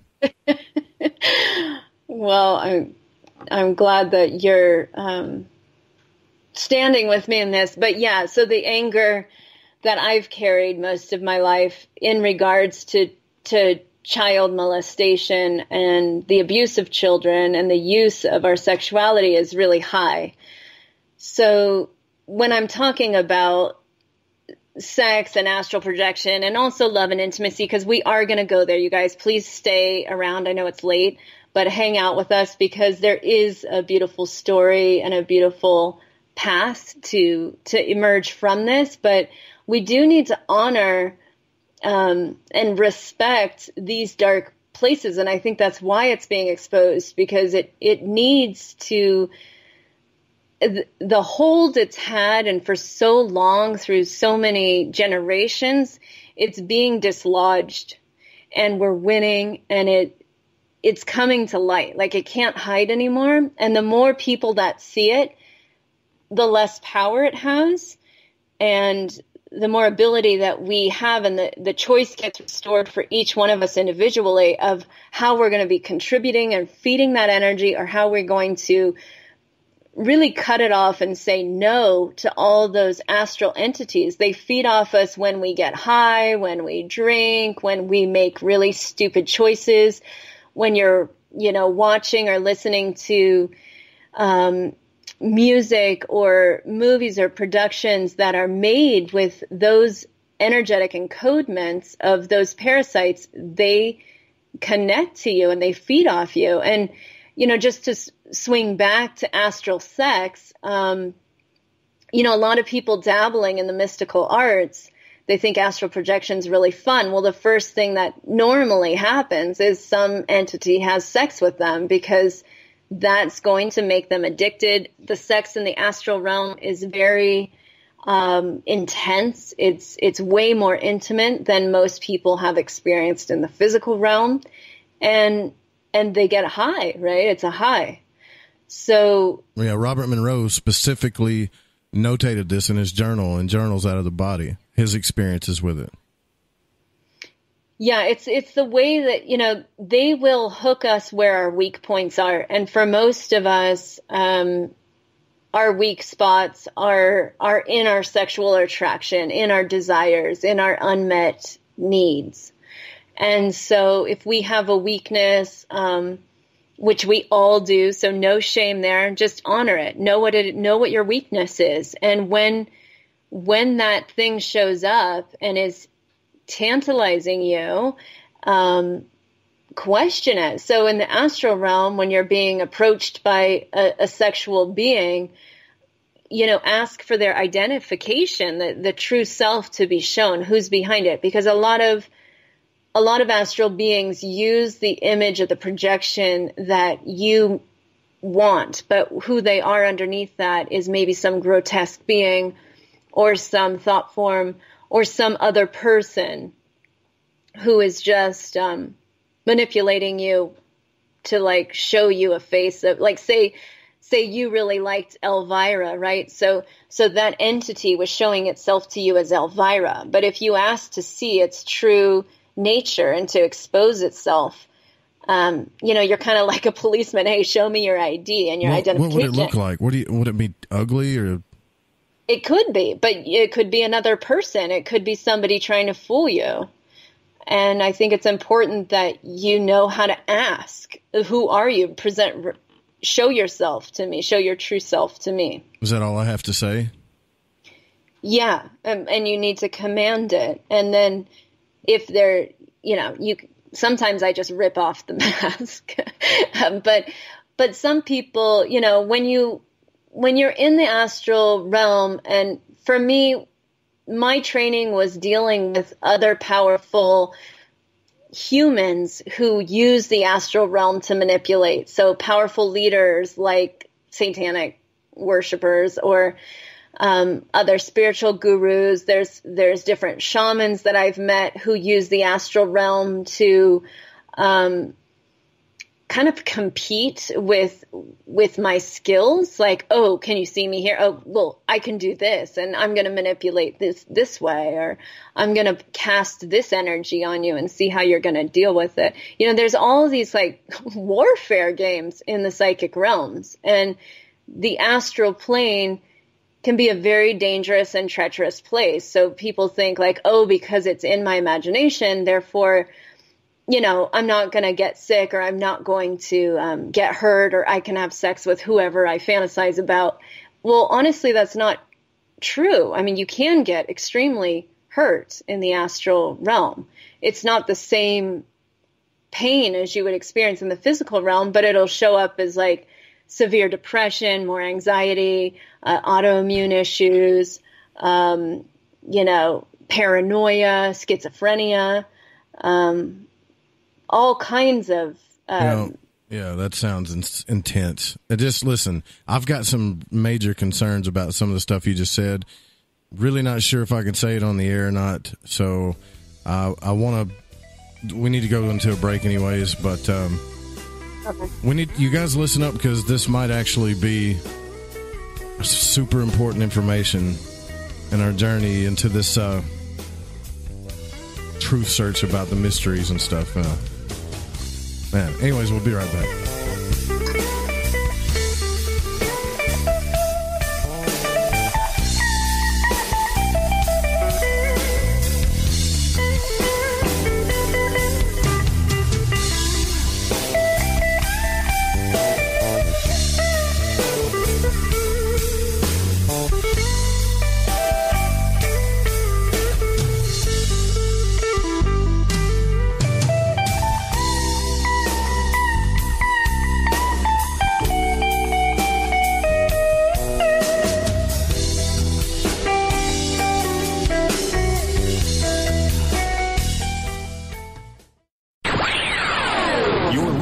Lighting the Void Radio.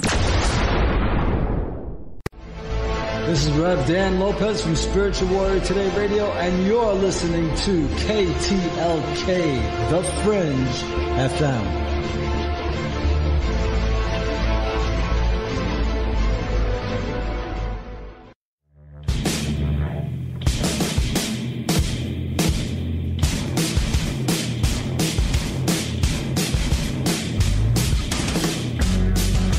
Ahoy there, Gigi here. And I'm Cortana, and we're here to take you on a journey through all things paranormal, metaphysical, ufology, and even psychedelic on our show, Shift Happens, live every Friday night from 7 to 9 Pacific. That's 9 to 11 Central, right here on The Fringe FM. And remember, don't feed the Archons, feed ducks instead. Duck up.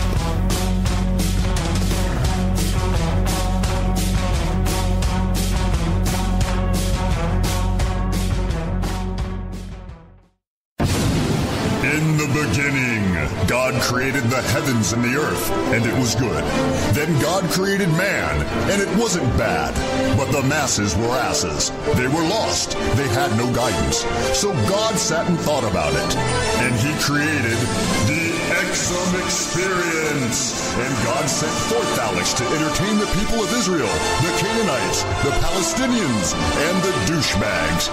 And Alex led his flock through the dark, cold, rugged terrain of Long Beach Radio. He conquered the Hmong's. He cast down the elderly and banished the Falburn. And it was good. The Exum Experience. It's not just a show, it's a religious experience. Occult Arcana is a balanced and objective guide to those subjects considered a part of the nature of light and darkness. Addressed in this text is a compilation of material that will provide new perspectives and awaken latent abilities that we all possess. The content herein shall provide magical sustenance for adept and novice alike, and will help strengthen the cornerstone of mystic understanding and alchemical transmutation. If you are interested in this modern grimoire, you can find detailed information and ways to order by visiting www.thesecretteachings.info. Although esoteric and occult studies remain vast, they are rooted within a universal philosophy that is difficult, if not impossible by finite terms, to explain in words. Language places restriction and erects barriers to understandings. By this it is to be understood that there are some things man should consider far too sacred to profane with definition. For these concepts and the manner by which we live our lives, we shall take a note from the Greek philosopher Pythagoras. Quote, "Silence is better than unmeaning words." End quote. To get your autographed copy of Occult Arcana today, simply visit www.thesecretteachings.info or email The Secret Teachings at rdgable@yahoo.com. Follow The Fringe FM on Facebook and Twitter at The Fringe FM. Are you intrigued by paranormal talk radio? You'll love the new paranormal radio app from TalkStream Live. You'll find a great selection of talk shows covering UFOs, ghosts, strange phenomena, and much more. Download the Paranormal Radio app now and start listening to the very best in paranormal talk entertainment, including the network you're listening to right now. The Paranormal Radio app, free in Google Play and the iOS App Store. So, you love talk radio? Then you'll love TalkStreamLive.com. TalkStream Live is always on, 24/7 with the best streaming talk shows. Find your favorite talkers and discover some new ones. It's free, readily available online or on mobile with any smartphone or tablet. Finding your favorite talk shows all in one place has gotten a whole lot easier. Just go to TalkStreamLive.com. Be sure to download the free apps from Google Play or the iTunes App Store. If you have hard water, the Lime Scale not only leaves white spots, it clogs pipes and breaks down appliances, costing you hundreds of dollars in energy and wear. Eliminate Lime Scale and other water issues like brown staining and bad odors with HydroCare water products available from Wave Home Solutions. Wave's affordable water systems don't use salts or chemicals. You'll love the way your water tastes, smells, and looks. Satisfaction guaranteed. For more information, go to bestwater123.com. That's bestwater123.com. Times are changing. The circus of politics, healthcare's low standards and high prices, and let's not forget food quality. What to do? Arm yourself with Life Change Tea at GetTheTea.com. In a world of chemical imbalance and poor air and water quality, it's time you make a move.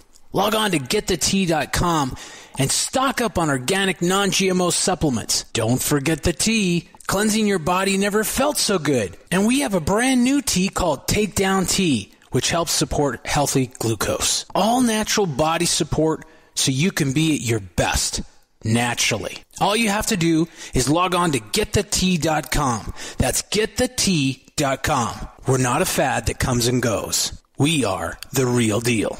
Join us and armor up. GetTheTea.com. That's GetTheTea.com. Changing America's health one tea bag at a time.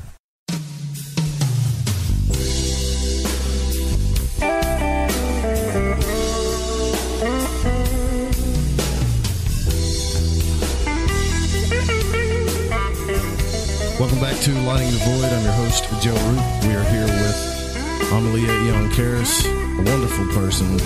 spiritual guide from knowtheself.com.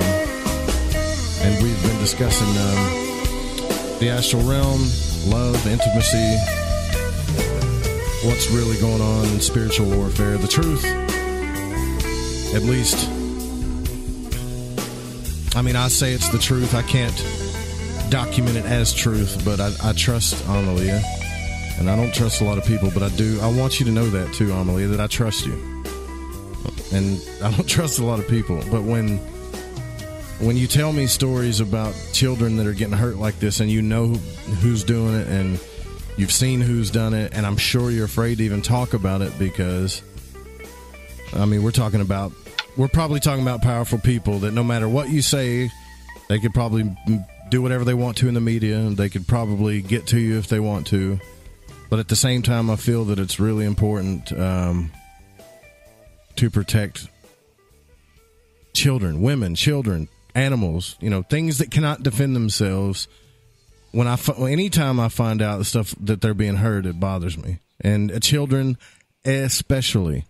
And it's like, I'm not one of those guys that, the whole Pizzagate thing and all the stuff.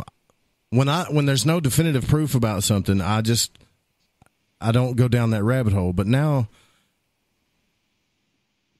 maybe I just didn't want to go down that rabbit hole. I don't know. But you're not alone. I think most people don't want to go down it. And I can tell you for myself, I don't like going down it. I've been there and I've lived it and I've seen it firsthand. And I've spent most of my life trying to forget it. Well, I understand, but, I get that. It's just...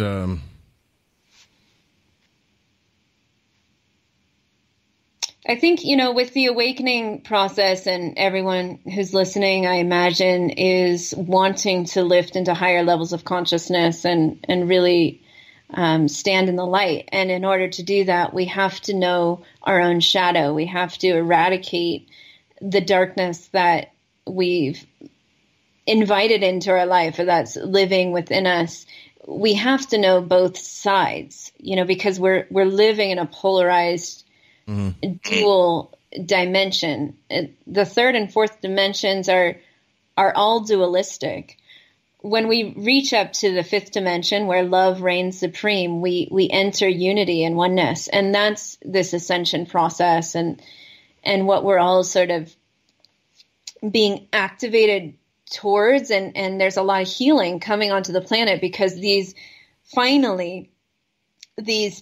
portals to the higher dimensions are being cleared. So I was talking about being an air traffic controller. There's many of us on the planet who are seers, who are here to guard and steward the different portals on the planet to keep them clear of the astral junk and the thought projections and the parasites and the dark entities and ET races that have come here to feed and plunder on our energy and on our life force.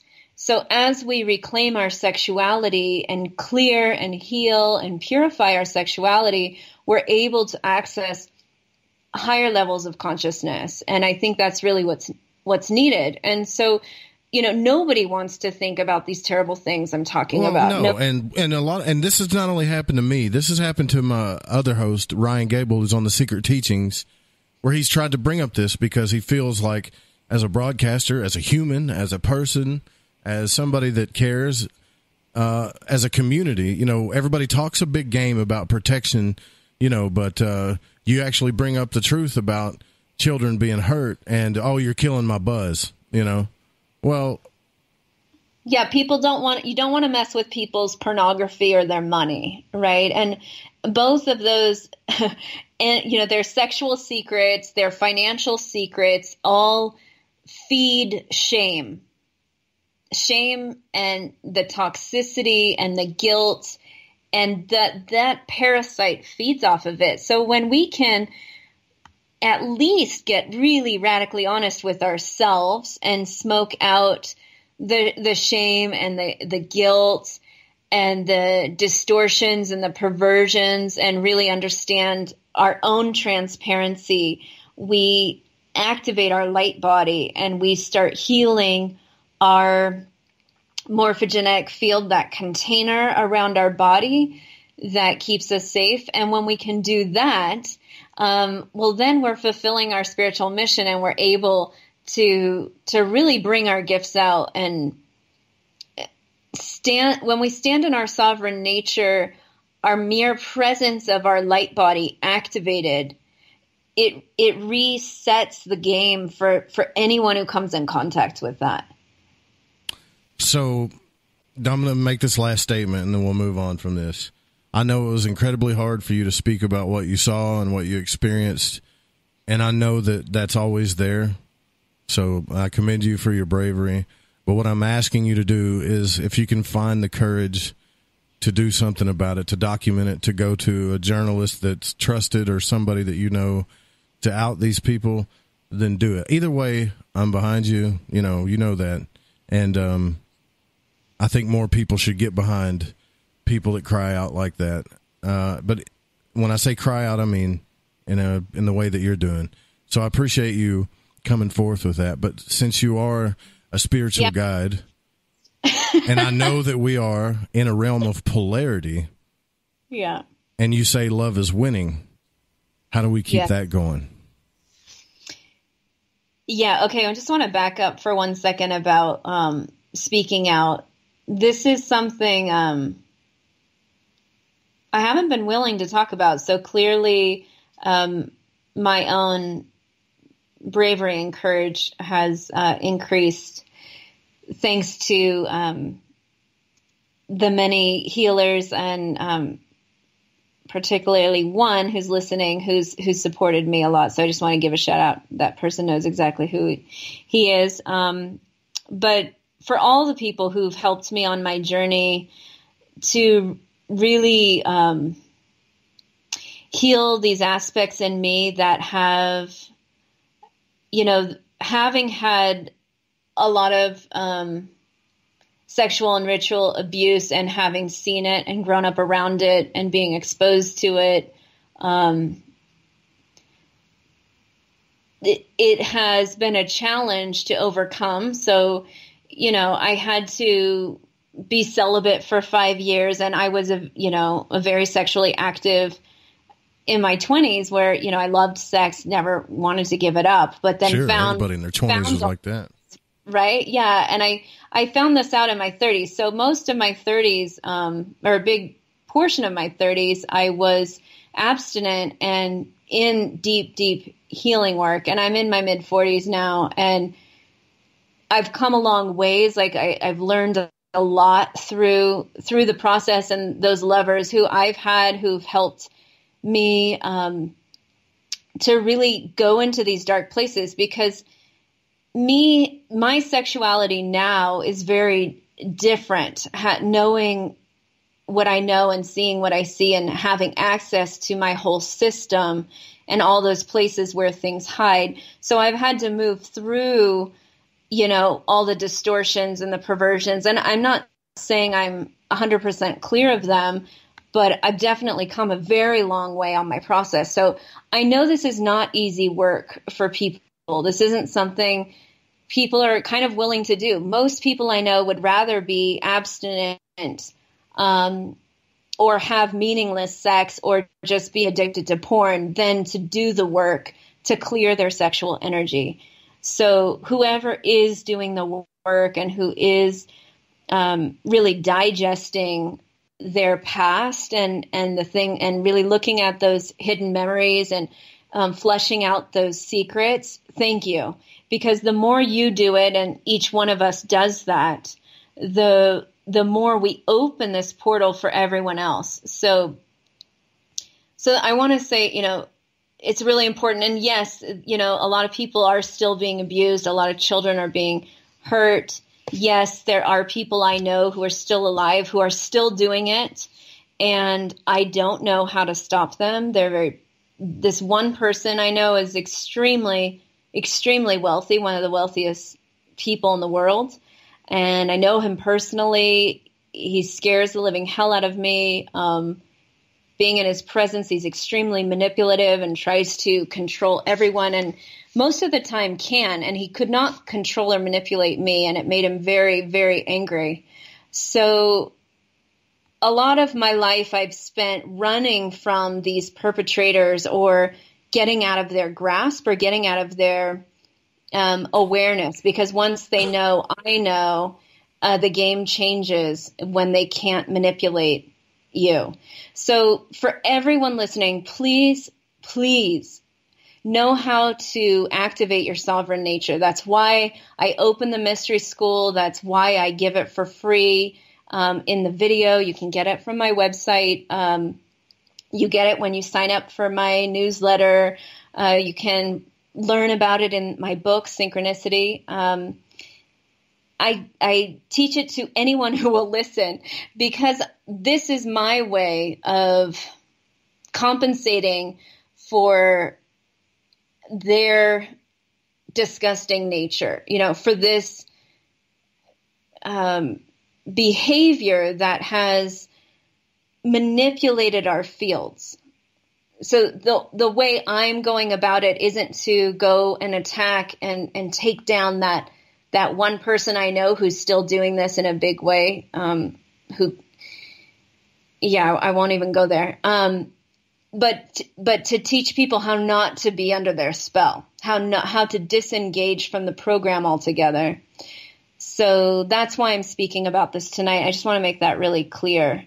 And I really want to talk about love and intimacy, because that's the trap. The need and the desire for love and intimacy is what traps us with these perpetrators, with these parasitic beings and entities that live in the astral realm that are really wanting to feed off of our personal power. I mean, can you imagine if and I'll bring Robert Monroe back up, because when he wrote his book, these things, everything you talk about would happen to him. And he would journal it down, and he talks about it in his book. He goes into full details about what happened in the astral realm to him, journals it, and he always had more questions than he had answers. And it does make me wonder, like, if he ever had a chance to talk to you back, say you were with him back then, maybe things would have been different. Maybe Robert would have discovered something more about this energy. And then when I know I've talked to some Rosicrucian masters, or I guess heads of schools, that talk about alchemy, and this is the secret of alchemy, is your energetic nature and how to understand it and use it properly. I think it's really important, and I think it's really a cool subject to talk about, but in a polar environment, hearing about the bad side of this has just really been tough. I feel it's important to get out, but it's been tough to hear. I know it's tough for other people to hear too. But it's I appreciate it. Yeah, it's inconvenient. It's very uncomfortable. It makes us question, our own morality and values, and it twists us all up in knots. And I get it. That was me for a good 15 years, just completely wanting to vomit or get angry, or, so many emotions tied to the misuse of sexual energy. And I think it's important to talk about. I'm actually planning to do a series of talks on this topic, because it's so big and there's so much to say. And I'm glad that tonight we're able to just kind of cut through to some of the core issues around it. If you guys are interested to keep in the conversation, or you have questions, please find me on social media, private message me, or tell me in the chat room. But I'd love to stay in this conversation and see who's ready for it, because those who are ready to have this conversation are really the leaders who can help shift the tides and really bring a more wholesome, and not wholesome in the sense of vanilla, plain, boring, but wholesome in the sense of full living embodiment. You know, our sexual energy is so potent and so beautiful. And to just loop back to the divine feminine and the divine masculine, when they're met in tandem and in unison and in respect and reverence and honor of each other, what is the alchemical merging of that union is pure transcendence. There's nothing higher than that power. And these astral energies are trying to own and manipulate that from happening. So they're controlling, they're blocking us from having these experiences of higher love. So I really want to talk about what is love, actually, because I think what I've found in all the work I've done and in my workshops is that, and in my relationships, is that we're confused about what love actually is. And we have to rewire the connotations of love and really relearn love and reimagine love for ourselves, because what we've been taught is love through dysfunctional families and dysfunctional relationships. It's not true. And somehow our body memory is in a negative feedback loop around it. And I think that's the first place to start with the rewiring. You know what? I think about, growing up a Christian, reading Revelations, and when I was reading it, I would, it talks about the apocalypse and Christ coming down and the bridegroom and the wedding, right? And when you read it, it doesn't make sense. What's a bridegroom? What is this? Well, if you're writing in symbology and analogies, what you're talking about makes a lot of sense now. The divine, light, or the divine union of energy. It makes sense in the Adam and Eve story and symbology as well, too. Yeah, it's and like we see the people that wrote these books knew it, but they had to hide it for some reason because they couldn't just come out and say it back then or something. That's what I'm starting to think. Yes, and they've corrupted the symbol and distorted it. So now the male female divine union, the catechist symbol, it's used for our medical pharmaceutical industry, which is just making people sick and distorted and actually shifting the genders through all of the hormone. Are you talking about the symbol of the caduceus wand, or not the wand, but the caduceus symbol? Oh, you say caduceus. I say catechist, but yes, the caduceus, however you pronounce that. Yes. So the two snakes intertwining up the staff, to meet at the top and activate the divine spark, the winged one in the higher dimensional planes. And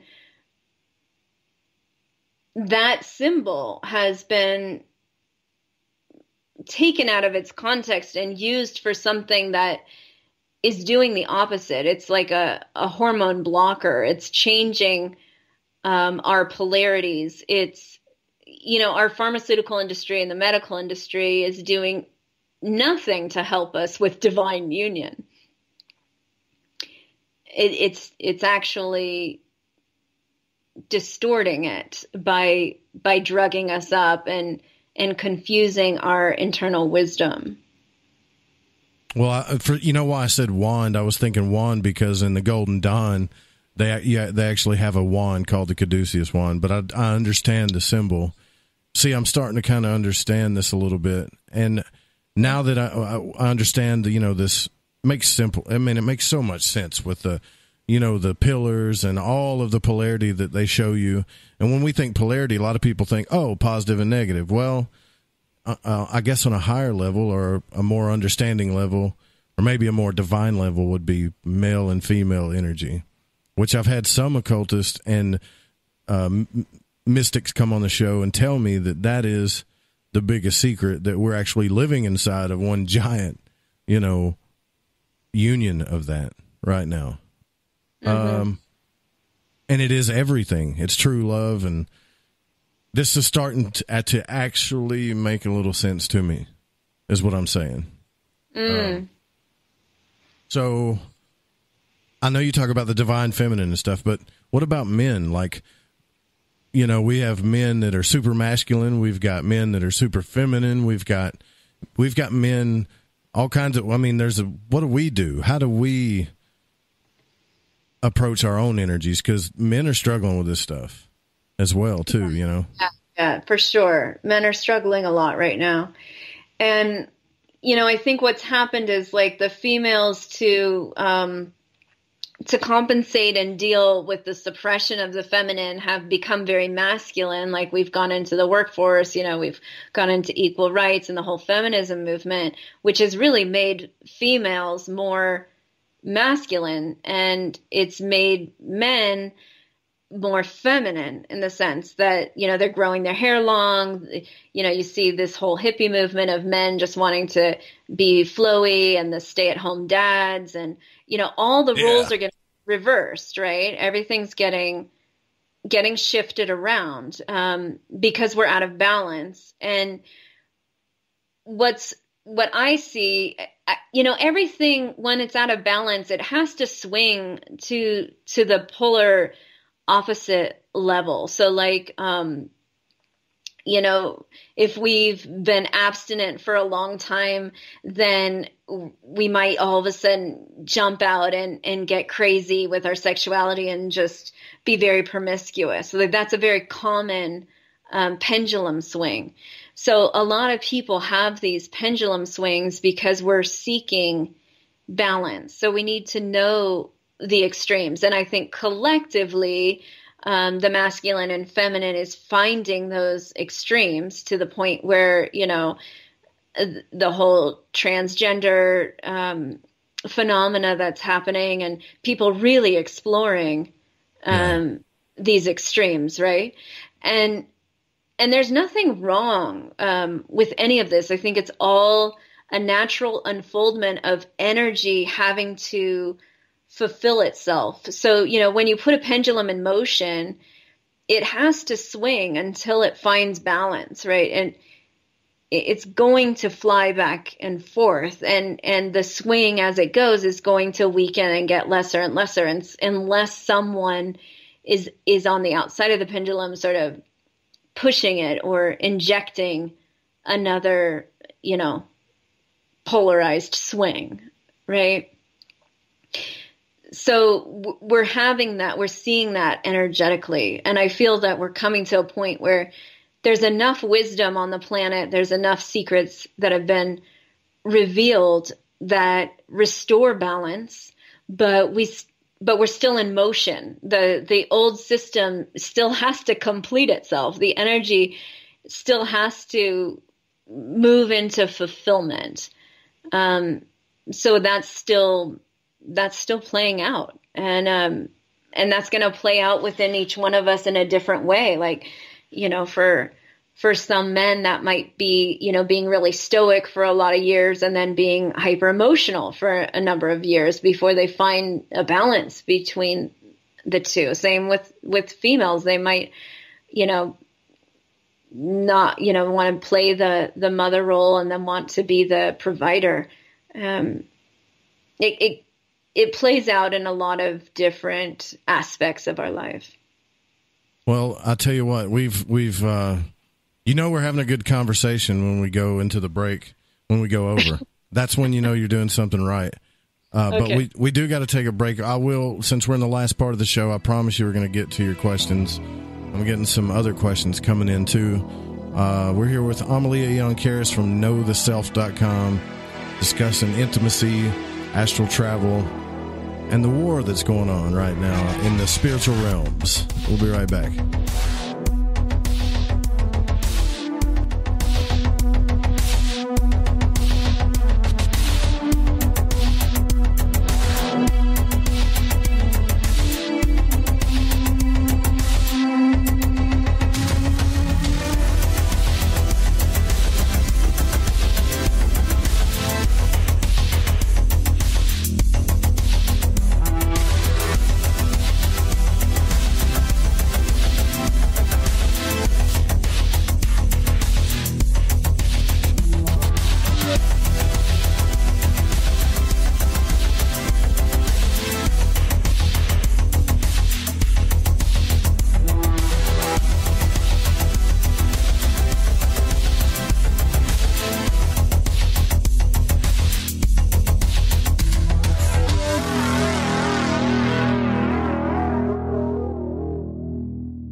truth is out there. There's something out here. And so are we.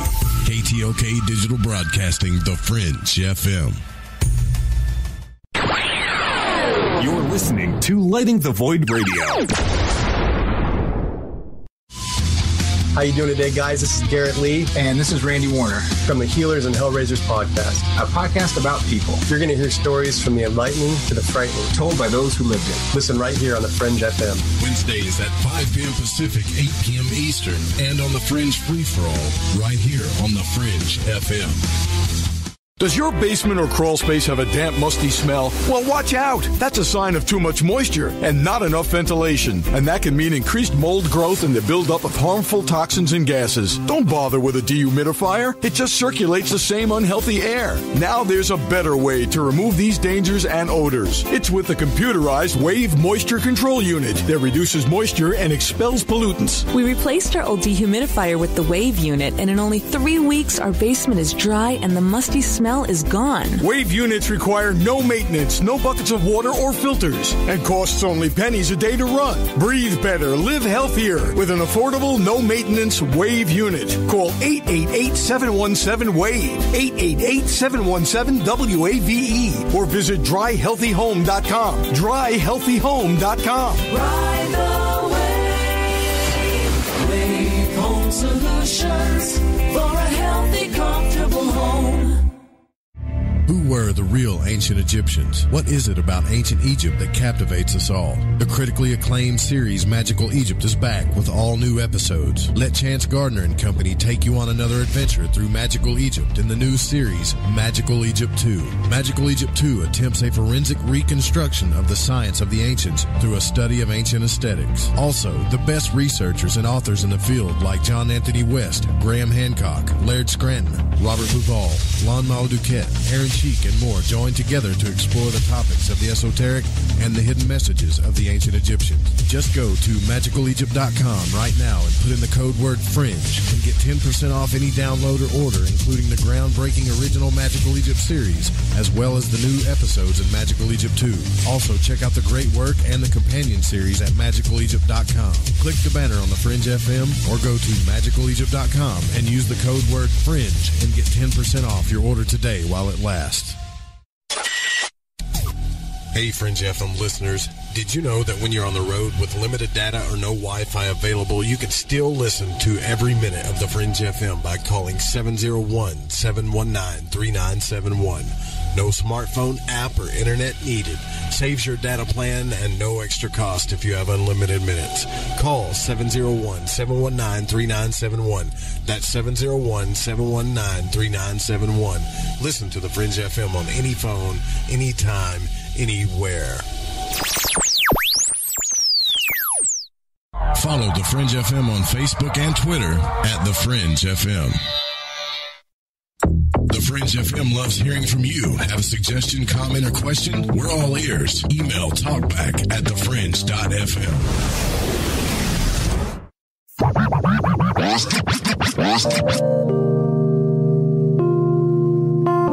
This is Elle. I listen to Lighting the Void because it's interactive radio with good content, interesting guests, and a humble host, sharing this journey through the esoteric. Hey, Joe Roop. Thanks for having us along for the ride. Thank you so much for a delightful evening. Well, I got a lot of ground to cover.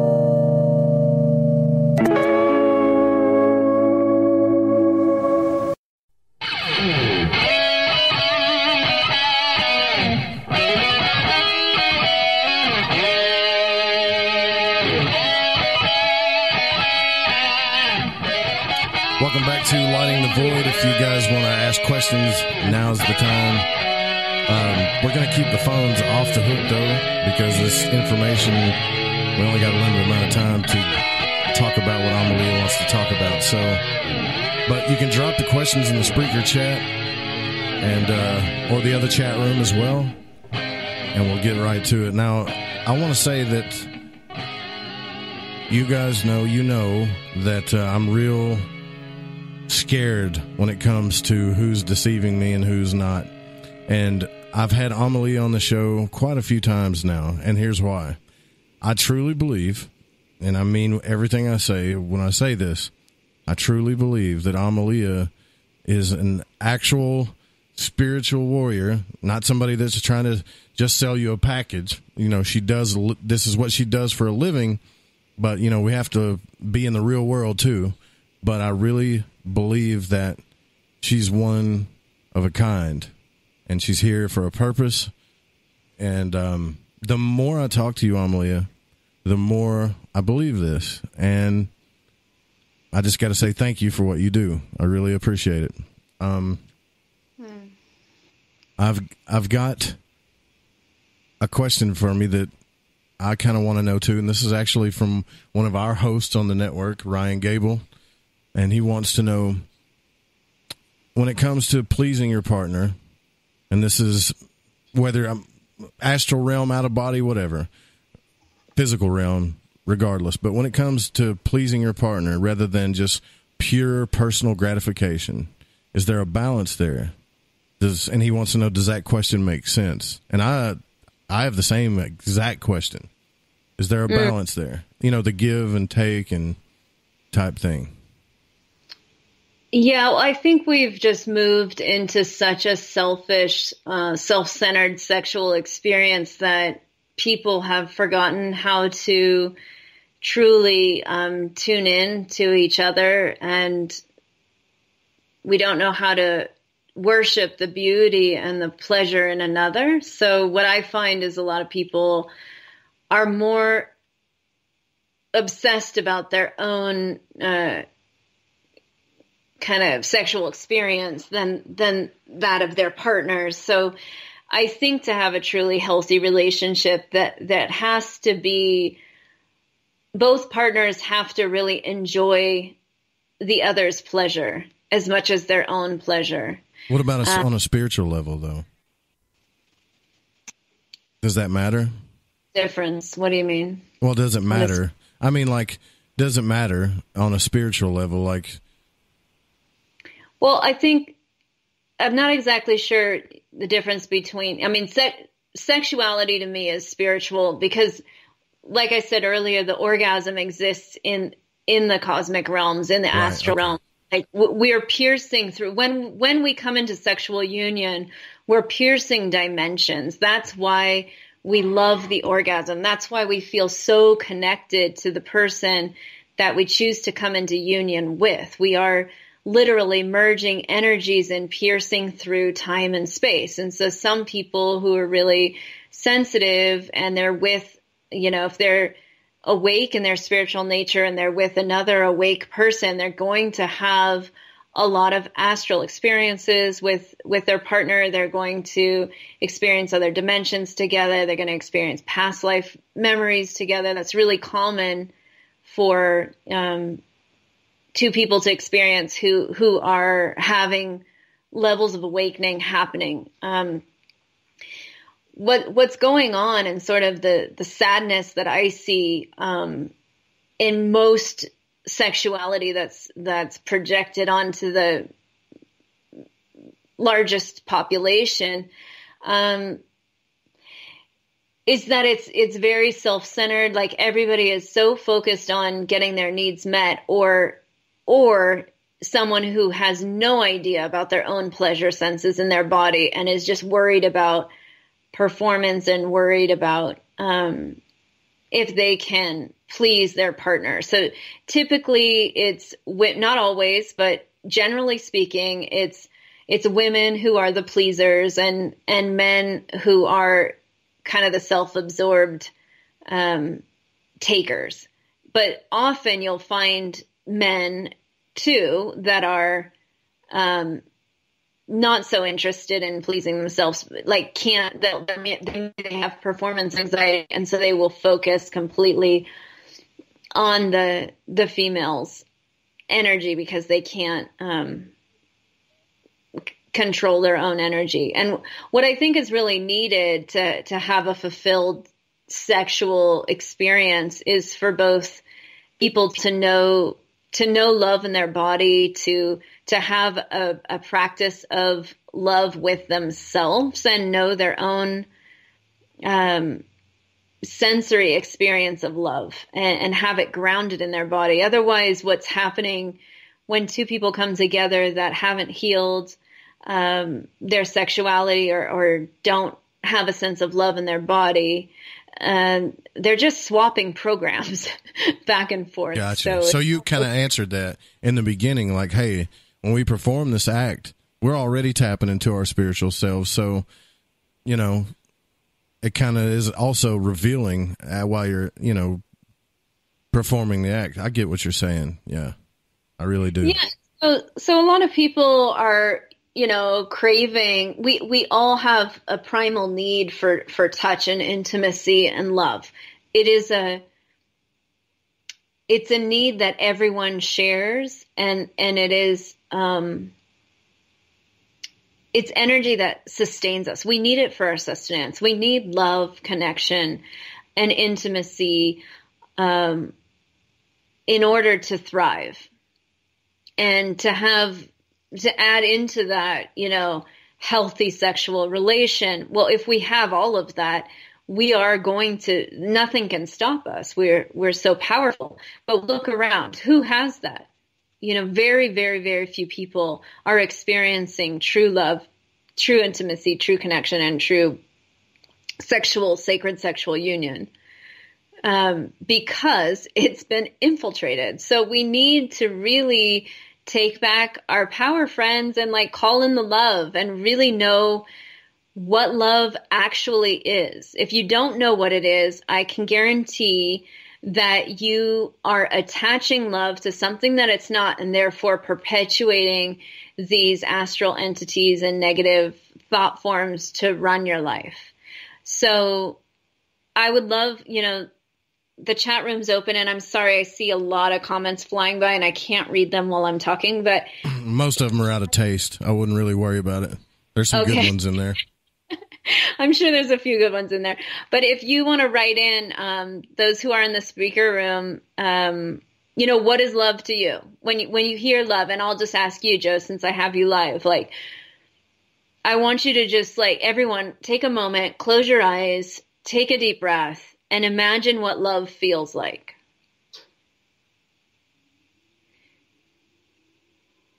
Like, what does it really feel like in your body? And just allow it to be present inside of you, and see if you can explain the sensation of love as a feeling. You want me to do this on the air? I do right now. Oh man, you can't do that to me. I'm supposed to put you on the spot. Now you put me on the spot.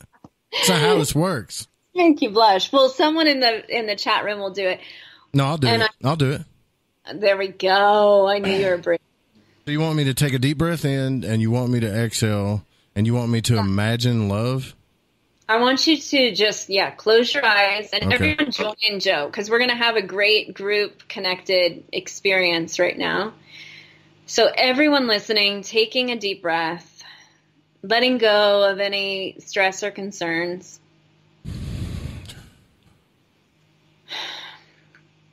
And just releasing all the tension, and just allow your imagination. If you could feel love, touch love, experience love in your body right now, and just calling it up, conjuring it, asking it to be present.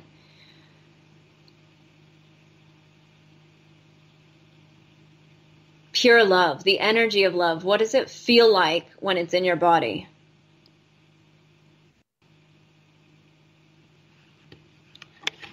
Warm, maybe. Yeah.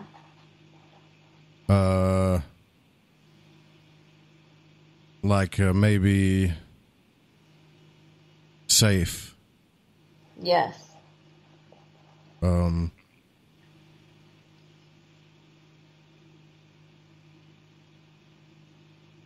That's all I'm getting. Warm, safe, no worries. Mm-hmm. Carefree. So when there's no, there you go, carefree. That's pretty much it. That's what I got from it, but I'm kind of tapped out, you know. Can't really Someone just texted me uninhibited. Anyone else in the chat room? Uninhibited is good. What does love feel like in your body? Like a virgin, egoless, Love is freedom, service, unconditional, easy, the universe, a newborn baby. So innocent. Yeah.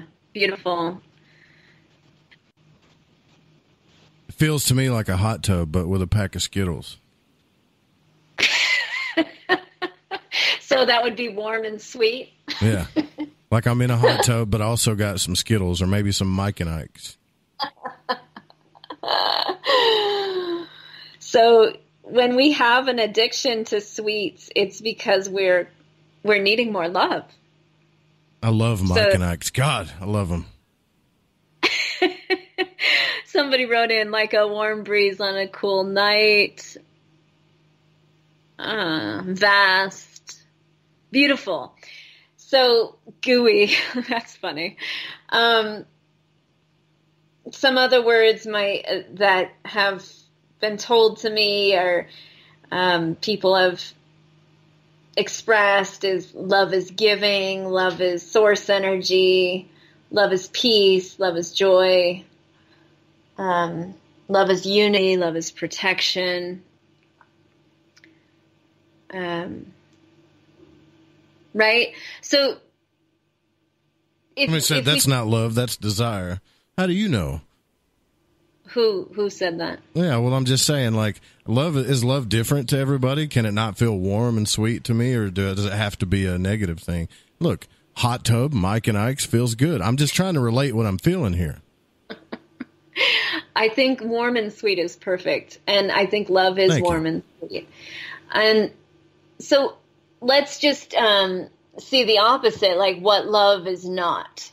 So if you were to look at some of your conditioning in the past or toxic relationships, you've kind of come to realize, right? Like love is not possessive or controlling, right? If love is unconditional, it cannot be possessive and controlling. It cannot be jealous, right? Yeah. I mean, the opposite to me would be alone, afraid, scared, weak. Yes, those are confused. Awesome.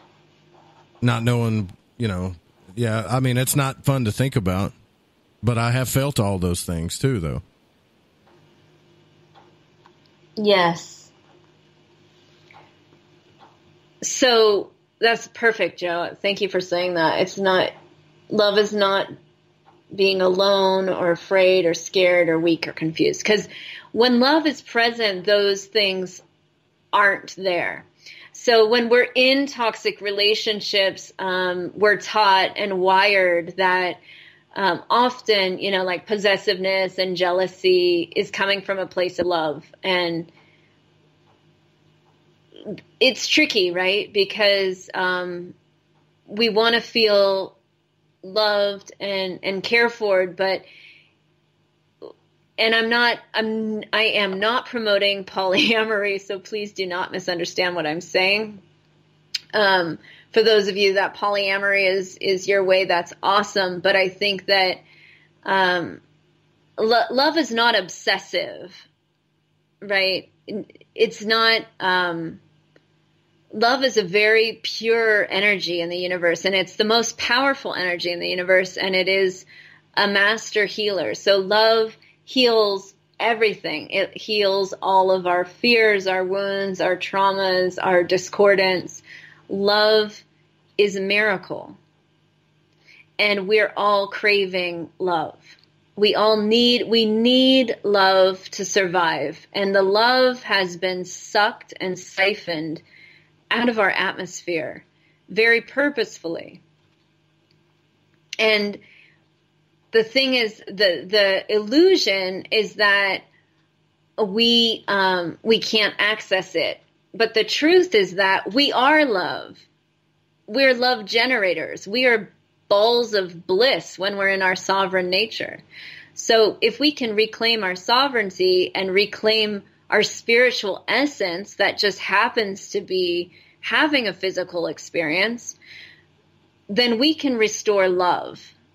And that's the secret they don't want you to know, because then you cannot be controlled. You cannot be manipulated. You cannot be possessed. You cannot be in an obsessive, discordant relationship if you're allowing love to be your primary fuel.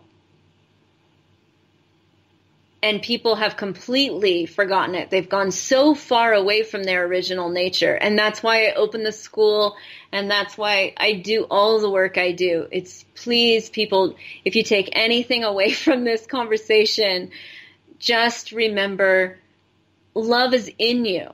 It's not outside of you. And when you reconnect to your true nature and you activate your starseed and activate the light inside of you, you're not only healing yourself, you're creating a beautiful world, and you're restoring peace on the planet. Like, we can only control that which is within our own energetic field. We can't go out and start trying to control other people. So yes, I want to take down the dirty old men that prey on young children. They disgust me. Absolutely. But I cannot, if I take myself out of my own reality and start trying to just manipulate and change other people, I'm just doing what they're doing. I have to first own it in my system and master my own energy in order to make any change on the planet. So the great news is you don't have to exert a ton of energy trying to manipulate or change something that you have no business or power to change. We can't change each other. We can only, and only if we're radically responsible and super honest with ourselves, change ourselves. And that in itself takes a lot of practice and dedication and commitment. We're expecting this magic pill from the outside to somehow eradicate what's going on inside. But we've invited that in by these secret contracts, by these unintentional exchanges that we've had for many generations. What do you mean by secret contracts? We have agreed to allow people to feed off of us. So if you're having sex with an astral entity, you're allowing it to feed off of you. That's a contract. You've just engaged in a contract. Gotcha. If you're having meaningless sex without love, with no love present, you are engaging in a contract of siphoning energy, which creates holes in your system, which therefore makes you a person who's easily manipulated, controlled, and therefore unable to hold love intact. So the more I see the chat room's blowing up, I have no idea what's going on in there. No, we're talking about one of the big three subjects, you know it's going to. You know. I see jam on the rump. I don't want to read that. Okay, you don't want to stay in that chat room too long. Trust me, it's a pit. It's so funny. But, the more that we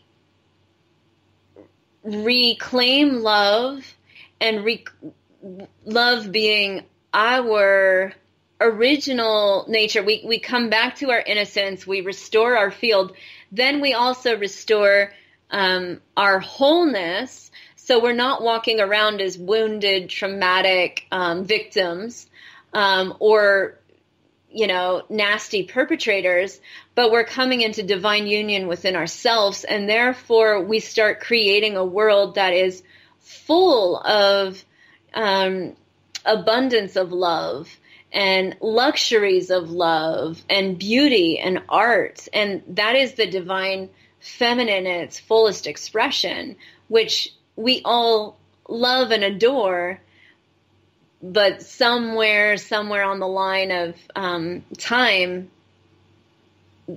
some entities who wanted to control it, wanted control over us or feed off of us, has distorted that. But we're at a time where love has returned, love is winning.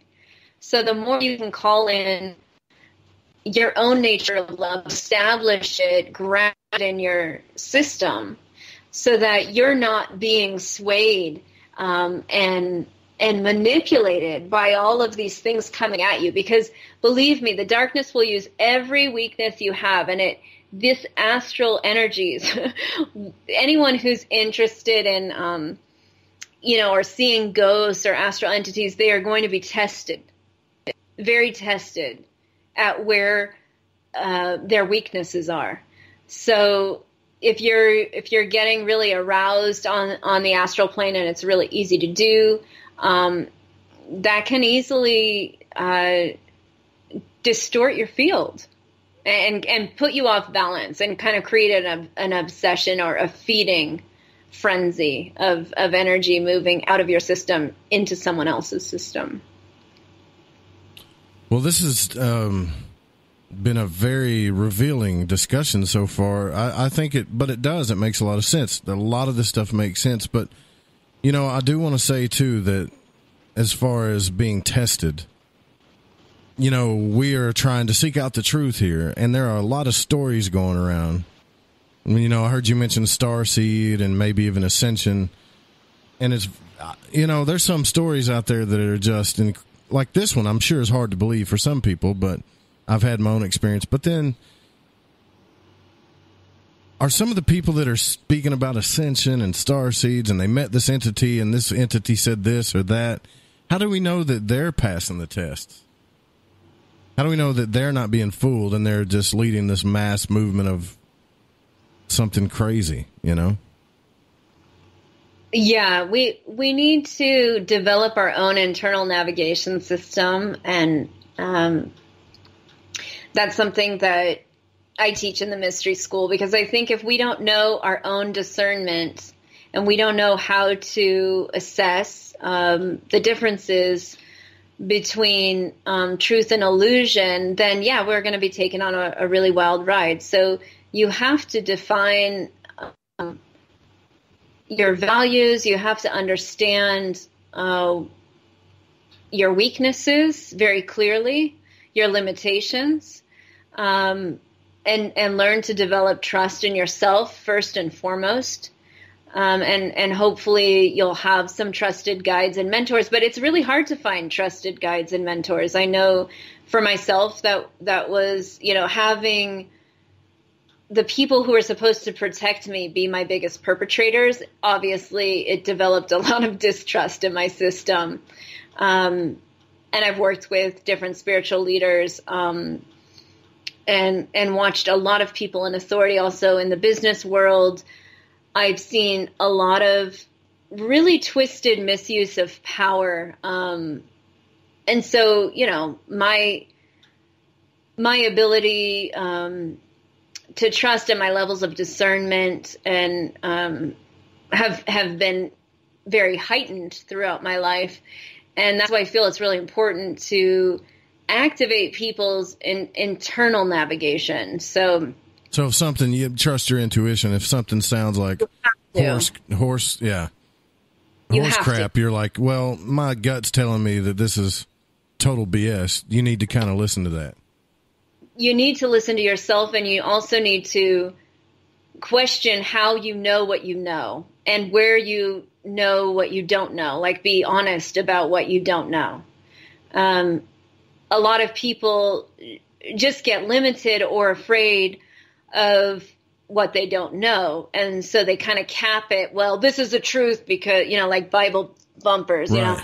Well, it says that in the Bible and this is the truth and therefore I'm never going to question it. Well, I say question everything and question yourself and keep searching for truth. I mean, there are many, many layers to the mystery. And as you awaken to levels of consciousness, you start seeing behind veils, and the game changes. Each level that you get to, the game changes. So you have to stay sharp and alert, and really the work is with yourself. That's the good news. It's also the more challenging news, because we think it's easier to fix someone else. We want to fix someone else. We want to focus on what's wrong in the world and have something to say about it. Like, oh, these people shouldn't be doing that. Well, what are you doing that is similar to that or reflecting that or a mirror of that or, right. what can you be doing as the solution to that, and sharing it and showing it. And that's, what brought me to sharing this work, to writing the book, and to teaching what I do in the school, because I just feel it's the piece that wasn't taught to me. It's the piece I had to learn. It's the piece that all the truths and all the paths I studied pointed to, but I had to discover it for myself. And I felt like that should have been taught first. Finding your authentic presence and being able to stand in it and know your soul's wisdom and allow your soul to guide you is way more powerful than, following all these, human beings that have faults and shadows. And of course you're going to see them if you're studying under them, they're going to come out. And that's a very disappointing situation, especially if you've put them on a pedestal, or you think, well, this is a spiritual teacher, so they should be, holier than thou and not have any baggage or darkness. And the stronger your light is, probably the bigger your shadow has been. So we need to see the wholeness, not just the parts we want to see. And I think a lot of people are just afraid of seeing their own, dark matter. They don't want to accept it. But until you accept it, you're not going to be able to. Listen, I hate to stop you there, but I do have to take this last petty cash break. We have to. I'm sorry. All good. It's all good. But I'll make it as fast as possible. So we'll be right back after these words.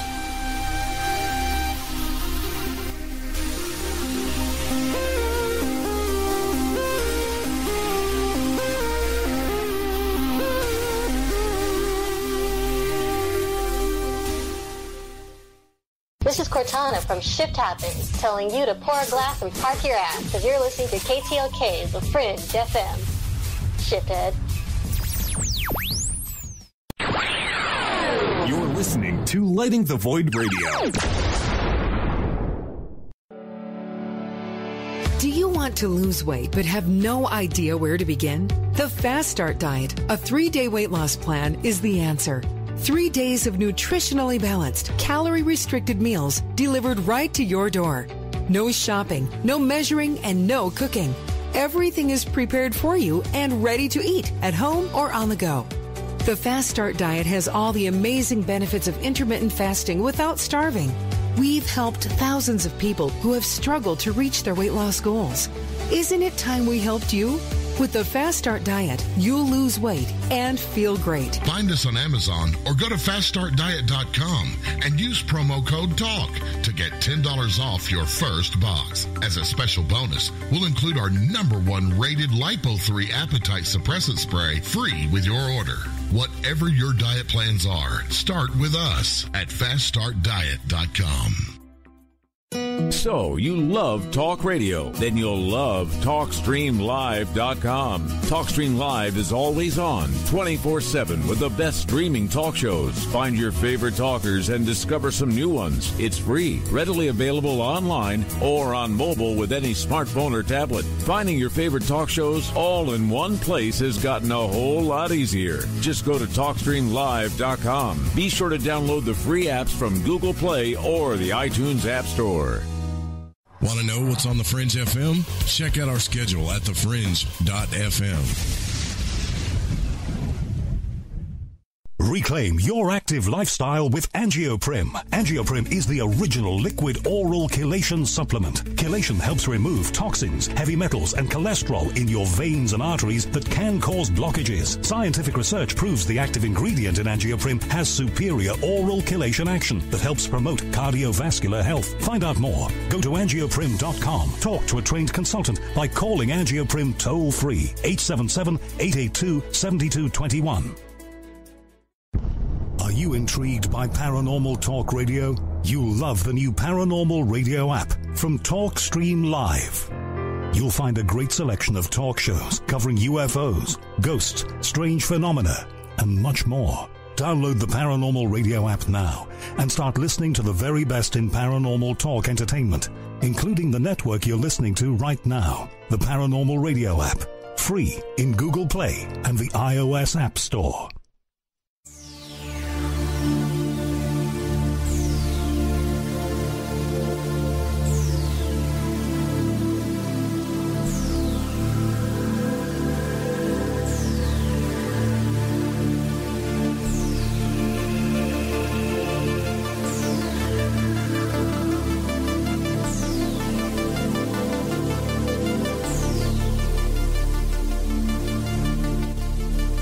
Welcome back to Lighting the Void. I'm your host, Joe Roop. Remember, we are live on the Fringe FM, and this show is here for you every Monday through Thursday night, 9 p.m. Pacific, live on the Fringe FM. Tonight, we've been discussing love, intimacy, and the astral realm, the powers behind it, the energy behind it, the war that's going on for the soul right now, and how we connect it all together. And, usually we open the phones up the last hour, but I gotta say, you know, when Amelia comes on, she's pretty much like a co-host, and she gets these feelings like I say, hey, should we open the phone lines up, and she'll say no, because there's somebody out there that wants to be a problem. And I gotta tell you, if she tells me that, the phone line shuts down. So if you do have a question, put it in the Spreaker chat. Hopefully we can answer it. But we only have so much time left in this show. We've talked all over the subject, and I'm sure there's more to talk about here. But what I want to get out, Amelia, is what's the most important message when we talk about love, intimacy, the astral realm, these powers that are happening in these realms, what's really going on behind the scenes, how to be better at it, how to be aware of it. We've talked about all that. What do you think is the most important message and recap that we really need to understand? Yeah, thanks for asking that. There's something that I didn't really touch on that I do think is sort of one of the most important things, which is consent on the astral plane. So, you know, a lot of people feel that their thoughts are private, that their fantasies are private, and therefore, you know, project their fantasies and their desires onto others. And because the veils are so thin right now, if your weakness, which most of our weaknesses are in our second chakra, if you're weak in that area and you're projecting yourself to someone you know, or some, I'm going to talk about humans on this plane sort of fantasizing about each other or projecting themselves into somebody that they're fantasizing about, or they just like, and they're using astral sex as a way to hook them. Astral rape is very real, and it happens between,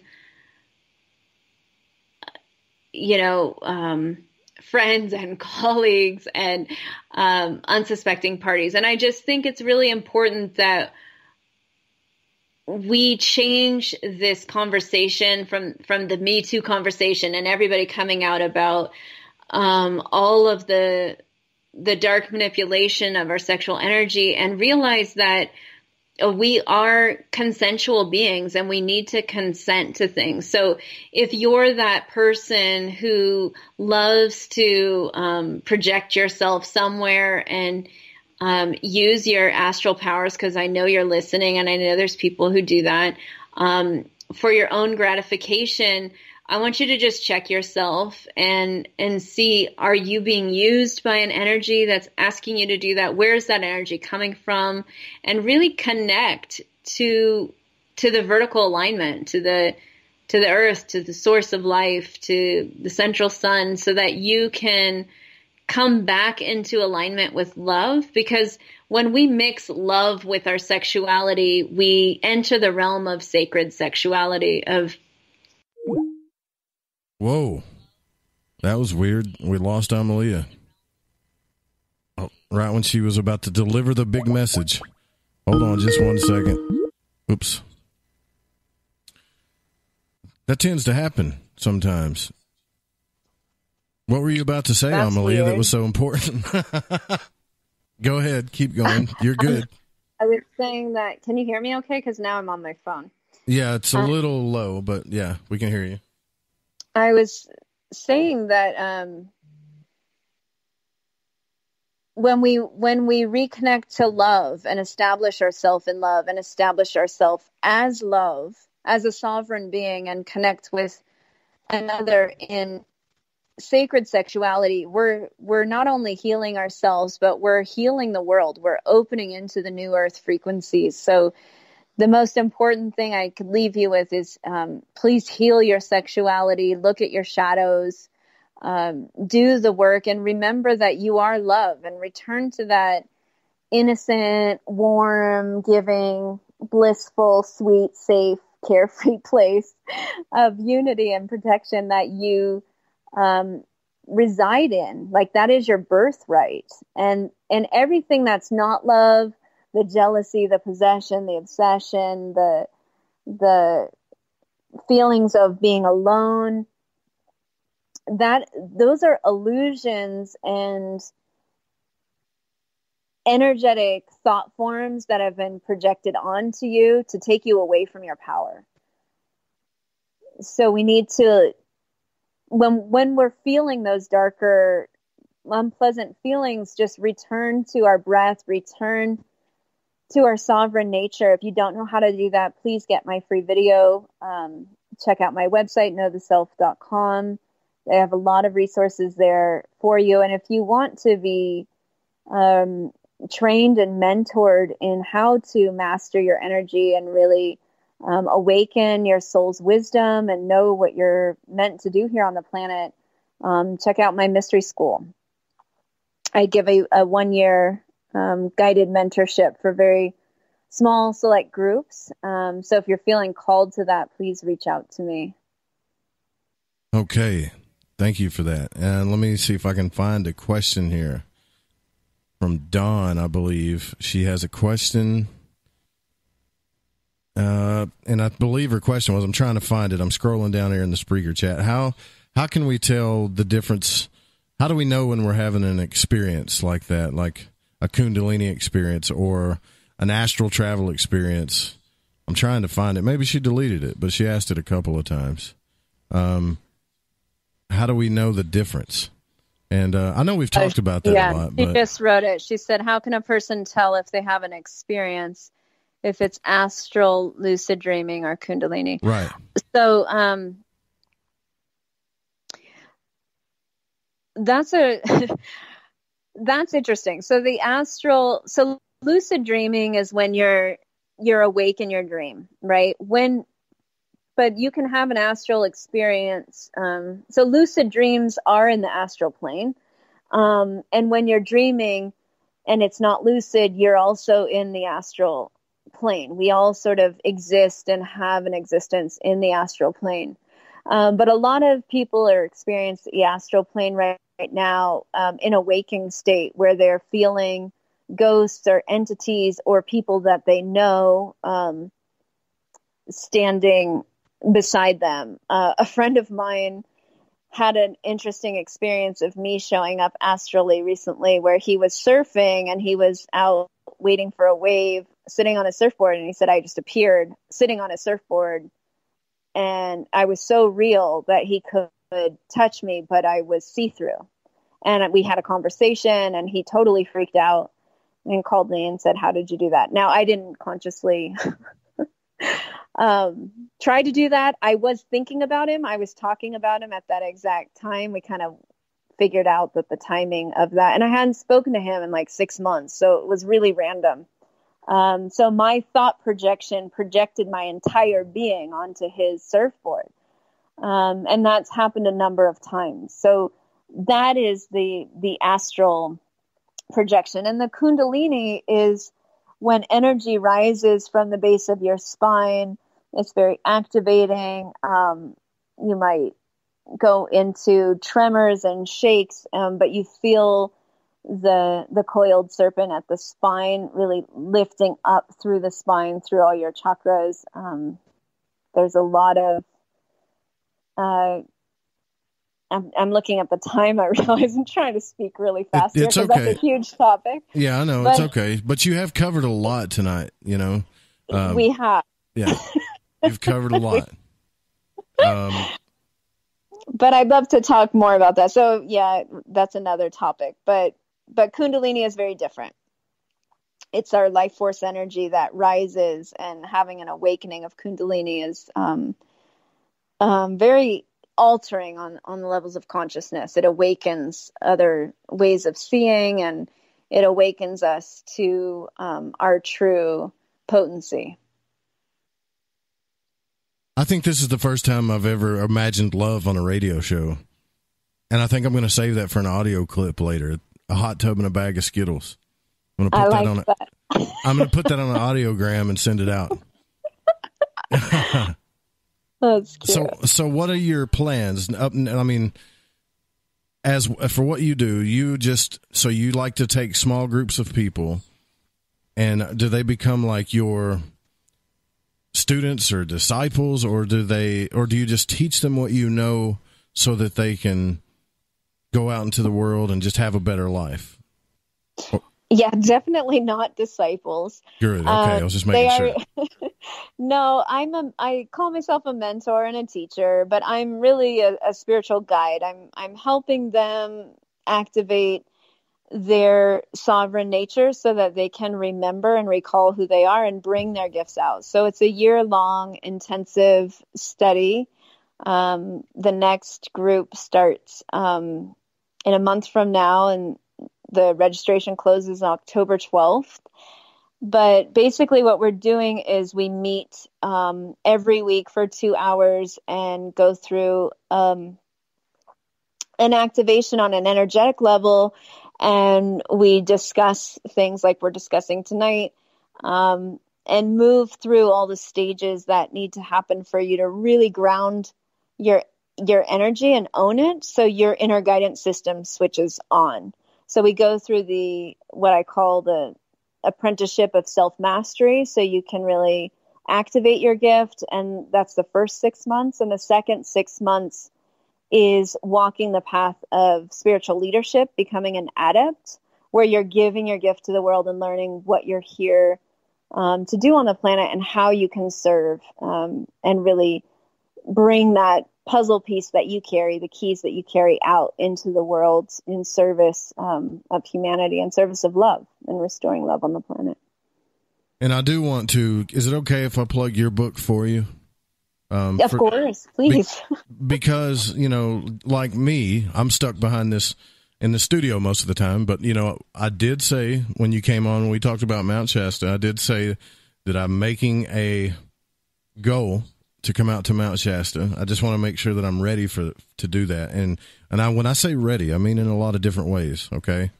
But if you don't, let's say you can't sign up to it, or the school is full or something, this book is really a life changer. Synchronicity, Unlock Your Divine Destiny. It's very affordable. And it's written by Miss Amelia. And I keep it handy with me. In fact, when I go out, or if I'm going to be gone for a few days, I take it with me. And it's one of the only books I take with me. I take 3 little books with me just to make sure, because sometimes you got to check yourself, right? And this is the perfect book to do that. Keep yourself in check.